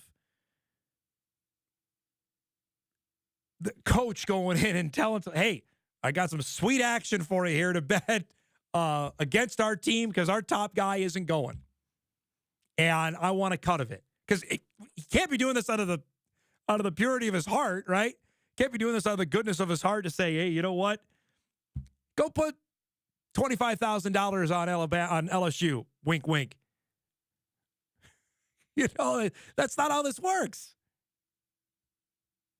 I mean, I'm not a great gambling mind, but I would think that's probably how this went down. So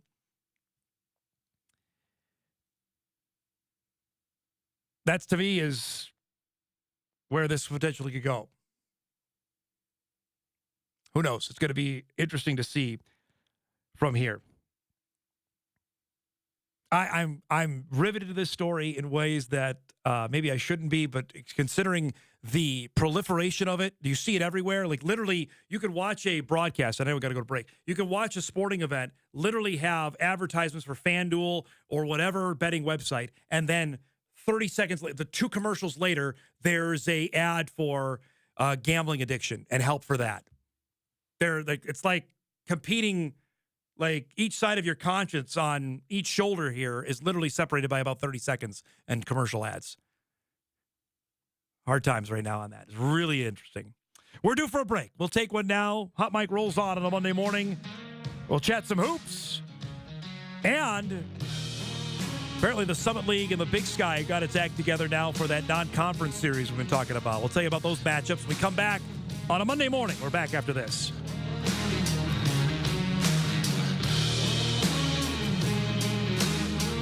Cameron Hall, nominated for 3 Daytime Emmy Awards, including Daytime Talk Series host. On the next Cameron Hall, 2-time Grammy-winning gospel sensation Kiara Sher is back with the Tam Fam, and she's bringing good vibes only. Now, Kiara is sharing the lessons she's learned about how faith helped her find her way in a new book called The Vibes You Feel. Plus, a very special performance from the one and only Kiara Sher on the next Cameron Hall. Weekdays at 2 p.m.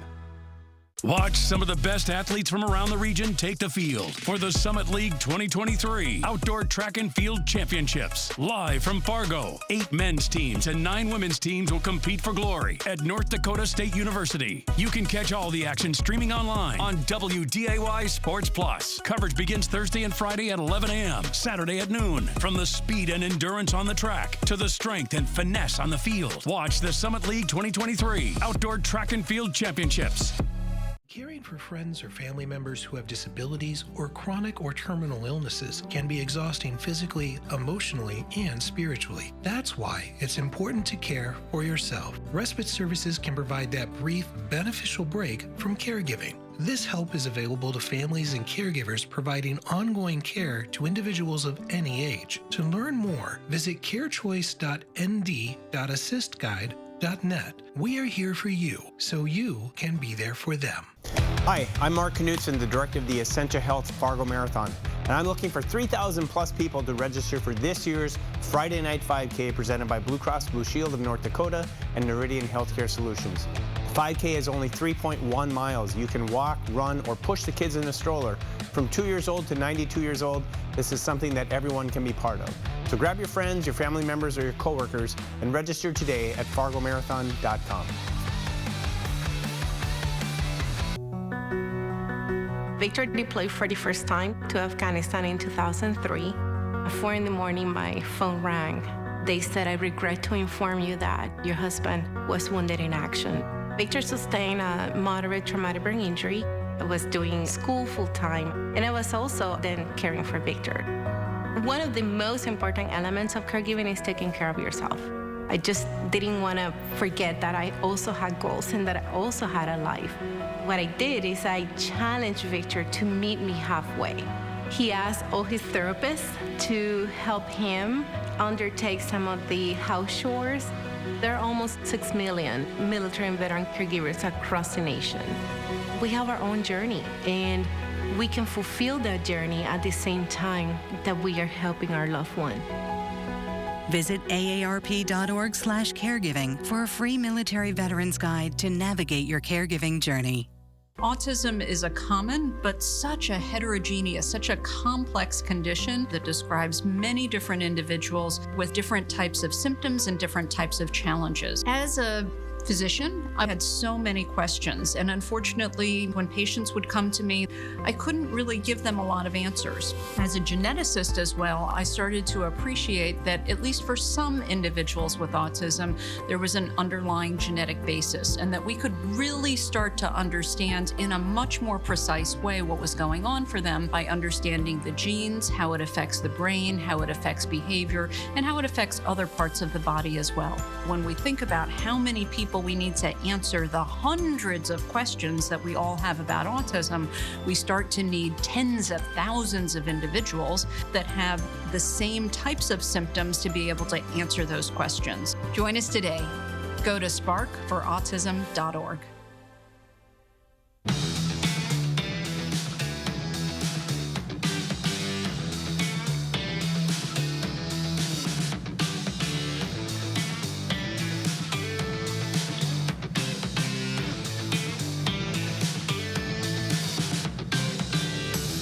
Welcome back, everybody. Hot Mic rolls on WDAY Extra, KSFL TV, and Forum.com. So we mentioned this earlier in the show. I want to get to it now, that both the Bison men and the Bison women's basketball teams have added some JUCO help to bolster their rosters for the upcoming season. The Bison men added Iowa Western Community College standout Jeremiah Burke last week. Burke is 6'7", plays the wing, All-American player this past year. Rebounds the ball, can score. I know Josh Sash was integral in the recruiting here, considering that's Josh's neighborhood in Iowa Lakes Community College. Make sure I get that one right. Played 2 seasons there, has 2 seasons of eligibility. Originally from Milwaukee. He was the Iowa Community College Athletic Conference, it's too many letters, Player of the Year, and a first-team All-American this past year, averaging 15 points and 10 rebounds a game. Shot 53% overall and 39% from three-point range. They won the Region 2 championship and earned a bid to the national tournament. So, again, the Bison now are bringing in 3 guys for the 23-24 season, with Burke coming in, Derek Doucette out of Minot, Eli Bradley, Gus Bradley's kid, coming out of Las Vegas. So a couple of high school guys and 1 JUCO transfer. This, of course, the Bison have,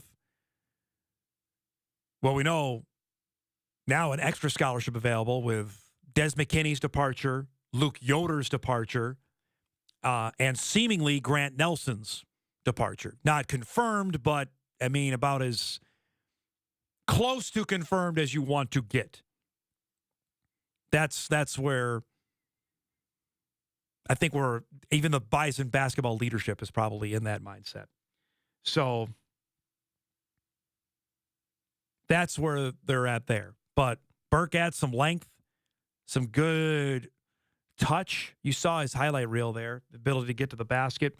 There's some good potential there for him that can make a difference for the Bison. For a team that you look at what NDSU has coming back, and granted, Nelson's a huge hole that they're going to have to replace, but you add in the likes of another year with Damari Wheeler-Thomas, who I thought was only ascending, and look how he played as a freshman last year, at times brilliant. That game he had against South Dakota State at the Summer League tournament, he was fantastic. To Javis Miller, who at times was really good last year. Look at the game he had the game prior against the University of South Dakota at the Summit League tournament. Again, really, really good. They think another step forward for Lance Waddles, another step forward for Noah Feddersen, who they redshirted this past season, the big man. They hope that Andrew Morgan takes that next step. Again, Morgan played as a true freshman, missed a chunk of time because of the mono battle that he had and the appendix issue he had. At times this past season was really good. You look at the changes the league has had. Oral Roberts has lost everybody. Vanover's gone. Asmus is gone. I know they're not depleted. Isaac McBride's still there, and they're still going to have some dudes. But it's not the Oral Roberts team. I think the Jackrabbits are transitioning as well. Doesn't mean SDSU is going to fall off the map either. But if I were to, and be Homer Simpson here, but if you look at the talent that's coming back and the way things ended last year, I put the Bison as the preseason favorite. Them and SDSU in my mind. ORU right there. The Coyotes have added some new blood. Western's got a new coach. Where does St. Thomas go? St. Thomas's best player is gone. You know, those are the top 5 from last season. Those are the top 5 teams in the standings. After that, who knows? Denver, UND, I think UND is going to be better. We had Sather on the show last week. I think the additions they made with King, who knows if Iheanacho can play? They have made some significant growth there. I think UND might be in the top half of 2024. Be interesting to see how that plays out. Meanwhile, the Bison women also added a player as well over the weekend. NDSCS transfer. Great Massaquoi announced that she has committed to play for the Bison after 1 year at Science, where she was a third-team All-American there for the Wildcats. Had 15 points, 9 rebounds a game. NDSCS won its first postseason game in school history. They went 30-5. She hails from the Twin Cities, so again, this is another connection that Collins has tried to make sure he keeps. Scored more than 1,000 points during her high school career at Holy Angels. She didn't start playing high school basketball until her sophomore year at Science. Had another offer from Idaho State. Good player here, and adds to a class that the Bison have already been pretty stout with here. They had 4 players coming in. Mariley Simon, Taryn Hamling, Avery Keenan, and Abby Kraswinski were all signed back in November. So now you add in a 5th player here, and Massaquoi, who will join them for this upcoming season. I was visiting a little bit with Grace over the weekend. Told me, and we were hopeful to get Grace on the show. She ended up having a commitment that she couldn't get out of, and hopefully we'll have a chance to visit with her for the show sometime this week. Said they've been recruiting her throughout high school. Been watching Bison basketball for a while. Says, telling friends that if NDSU ever offered me, it would be a school that would heavily consider me, a top 5 school for me. Well-coached program. Coach Collins turned the program around significantly, and I wanted to be a part of a program I knew I could help them turn it up a notch. Now, we've talked about this going back to last summer, about NDSU's commitment to hammer in the Twin Cities and to make sure that they were going to get as many good players out of there as possible. They have 2 already signed, or at least committed, for the class of 2024. One from Maple Grove, the other from Centennial. So they've already put the legwork in there. But I'll go back to something I was talking about with Kolpack in our first hour, that for a team that won 18 games last season, had its best finish ever in Division I, finished second in the Summit League, made it to the women's NIT, and now to add 5 new players, this is a big change. And remember, there are 2 players that redshirted last season that Collins is counting on this year in Leah McKenzie, point guard, and Marwa Bedziri, the forward from Sweden, who's got some great length to her. They're expected to be into the mix. So if you add that, that's 7 new players into the mix. That's a lot for a team that won a lot of ball games last year. That brings talent back. Heaven Hamling's back. Elle Evans is back. That's a good start. Abby Schulte is back. You have to imagine, and I know Collins has told this throughout the season when he could finally speak on the signing of players, and we'll get Jory on to talk about Grace here as soon as this becomes official, that they needed to get more athletic. I think they saw that and how it played out. In the games they lost last year, they were not as athletic as the teams that they lost to, and could make that next jump to go from 18 wins, to go from 18 to like 21, and challenge SDSU. Maybe not beat them, challenge them. That you need those kind of players. Am I saying these are it? It's going to ask a lot of freshmen of those 4, but he has high hopes for Riley Simon to play. Avery Keenan, 6'1" from Montevideo. Hamlin can score. I don't know if as well as her older sister, but she can score. And you build on that. Now, they did have one departure. Katie Hildebrandt did head into the transfer portal. 6'2" sophomore that just couldn't find her footing this year. Her minutes went down, obviously, with the addition of some players like a Taylor Brown, Emily Banky's resurgence. Hildebrandt probably saw the writing on the wall there. Source tells me that was pretty much a mutual decision. I wouldn't be surprised if there's another departure. Again, the basketball portal window closes on Thursday. May 11th is when things close there. So there still could be some movement. That doesn't discount the Bison men's basketball team from that either, if there could be some potential movement there. Something to keep an eye on. But 2 additions there for each of the basketball ranks. Before we go, we were on the air Friday doing the softball games when the Summit League announced the Big Sky Summit League Challenge that will happen this year. This is to add more non-conference games to the schedule for both the men's and the women's teams. The timing of this is odd. I'm not a huge fan of when it is on the schedule. It's going to happen in early January. Some of these games are going to be flat-out doubleheaders. This is on the men's side. And again, they matched them up basically on where you finished in the league standings.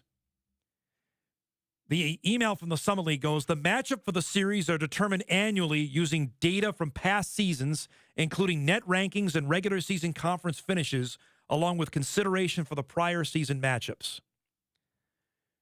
I think it's a long window of saying we picked them on where they finished. So like Oral Roberts is playing Montana State. Those are the 2 teams that made the NCAA tournament last year. They were the regular season champs. UND will host Northern Colorado. The Bison will get Montana. That's the second year in a row the Grizz will come to Fargo. Last year, Montana came in here and beat NDSU. That game will be on January 3rd. It's a Wednesday. That stinks. I'm just going to tell you right now. It stinks. I'm not sure why you're playing games on a Wednesday, but this goes back to a long-held tradition I had that they just put games all over the schedule and hope you show up. The Jackrabbits will go to Weber State. That's a tough game there. South Dakota will host Eastern Washington. These are on the men's side. Now, the Bison men will also have a game at Eastern Washington on January the 6th. That's part of this series.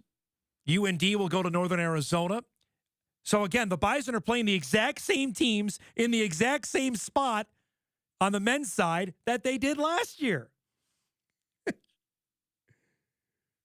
I don't know how that makes any sense, but that's how they did it. So the Bison men hosted Montana and went to Eastern Washington. They lost both those games last year. They'll play them again this season in the same spot, just different dates.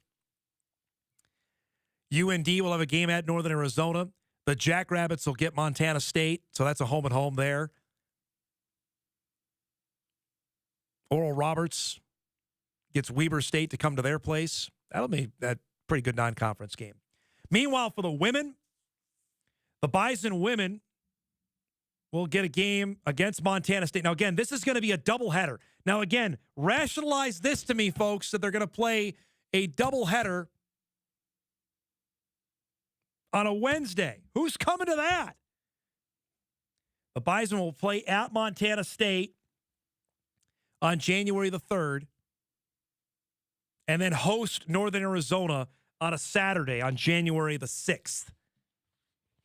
As you look at the other matchups here, the UND women will get Eastern Washington to come in and will play at Idaho State. I admire the leagues doing this. I remember we were talking with Tom Wistrel from the Big Sky about them doing this. It adds for scheduling, but honestly, to have it on a January 3rd and 6th, we're in the middle of the year. And again, it's not going to be like this, I think, going forward.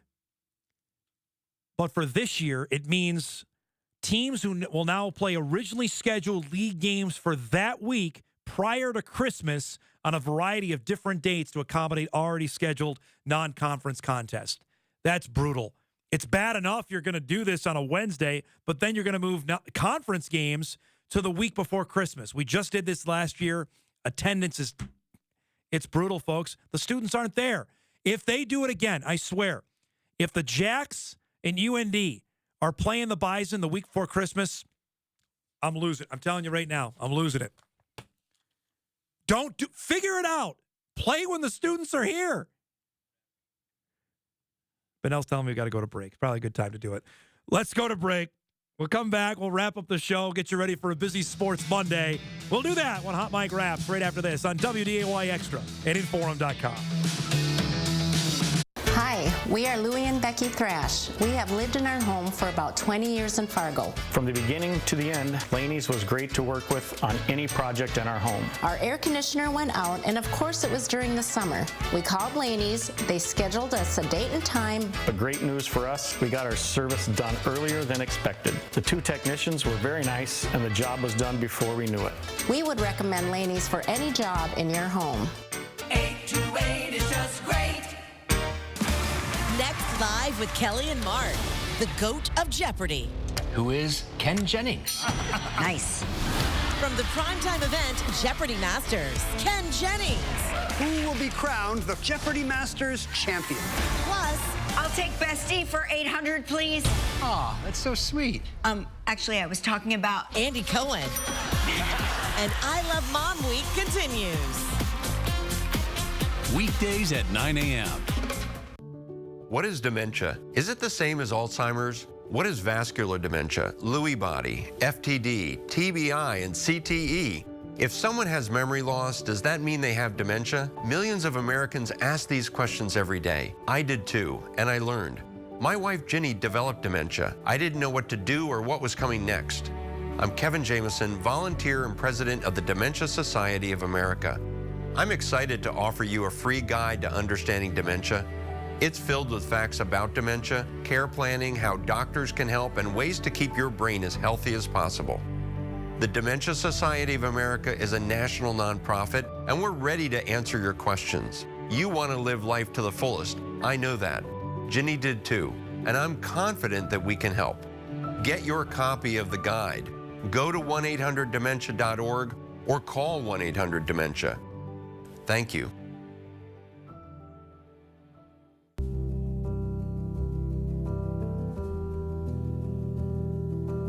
I want to beat cancer. I'm going to beat it. That's no doubt in my mind. I'm going to win this battle. Defeating cancer will take all of us. Join our team to help fund game-changing research that saves lives. At the V Foundation, V is for victory over cancer. V is for victory over the odds. V is for victory over health disparities. Victory over setbacks. Victory over the unknown. V is for victory over giving up. Don't give up.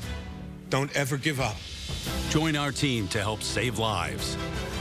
Cancer can take away all my physical abilities. It cannot touch my mind, it cannot touch my heart, and it cannot touch my soul. Join our team in the fight against cancer at V.org. Attention golfers. The WDAY Golf Card is back. This year's golf card will be available Thursday, May 11th at 8 a.m. at deals.wday.com for just $165 plus tax. The card has an over $1,200 value. That's over $1,000 off the regular price of golf. Quantities are limited. Some restrictions may apply. 18 great golf courses. 36 holes at each for one low price. The 2023 WDAY Golf Card. On sale Thursday, May 11th at 8 a.m. at deals.wday.com for just $165. 911, what is your emergency? Every day we encounter people who are having the worst day of their entire lives. Does it get any easier? Nope. It takes a certain kind of person to run towards danger rather than run away from it. Why is this job so important to you? Growing up, I never saw any heroes who looked like me. And that's what a hero looks like. Help is on the way. Sundays at 8 p.m.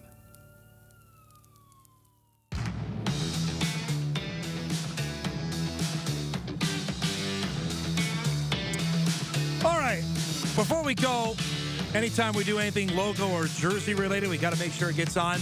Apparently, the Browns are putting out an official logo for the Dog Pound. These are the 5 finalists they have submitted. I really like, well, the bottom left one I thought is the one they already have. I like that one. I don't like the middle one. Top right, no. Bottom right's okay. I don't mind that one. If I had to pick, bottom left is going to get the win. I don't know what this means. Are they wearing this on the jerseys? Are they putting in the helmets?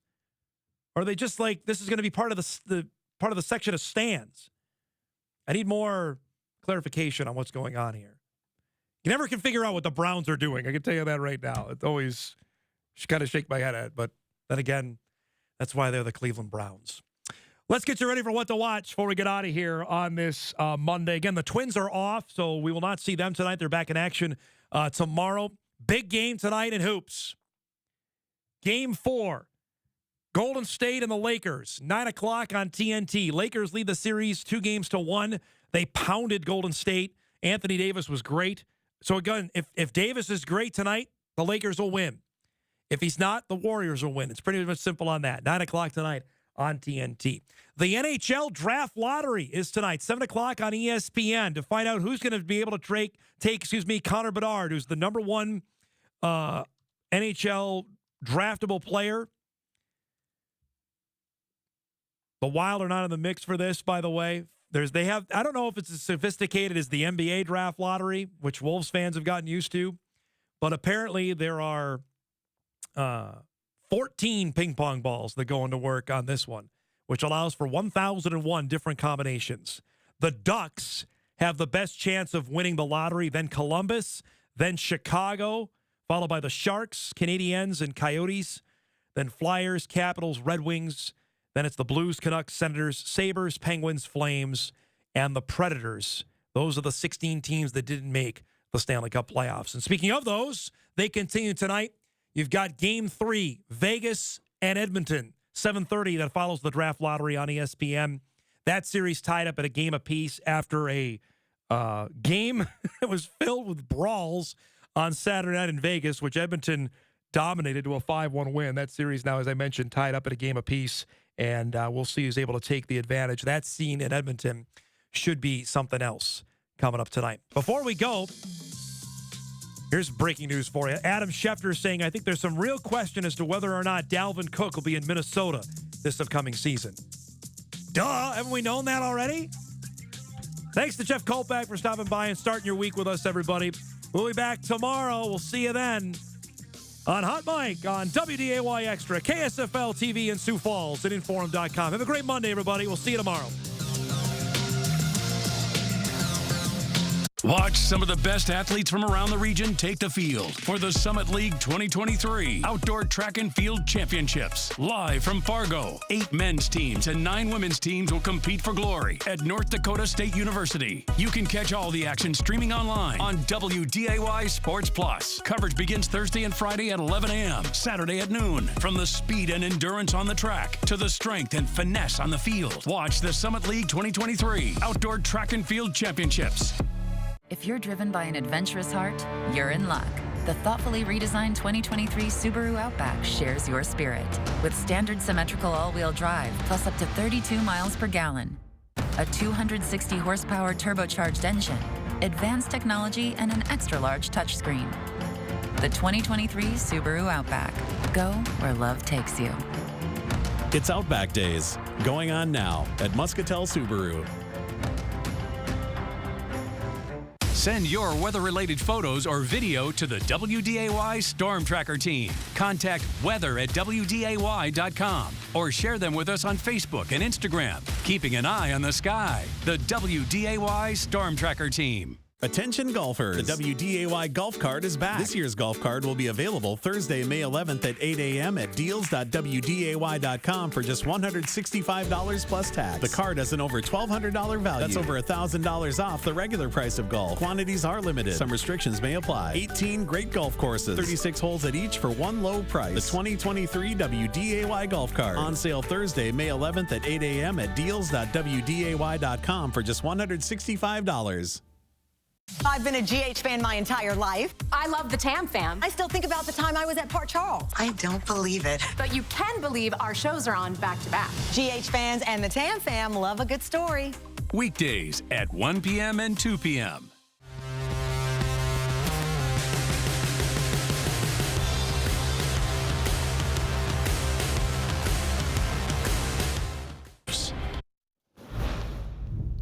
Happy Monday. Well, I look outside in Detroit Lakes, and once again, we have some moisture falling from the sky. It's not the rain that we saw over the weekend, but it is some of that mist that we are tracking. We'll talk about that moisture coming up and an unsettled week ahead. This is only day one of pretty much almost every day we have a chance of rain in the forecast. We'll take a look at that coming up in the 10-day, and then, of course, the fishing opener. That is Friday night at midnight, Saturday morning, whatever you'd like to call it. We'll take a look at the forecast for that. Coming up on WDUI News at 11, that starts right now.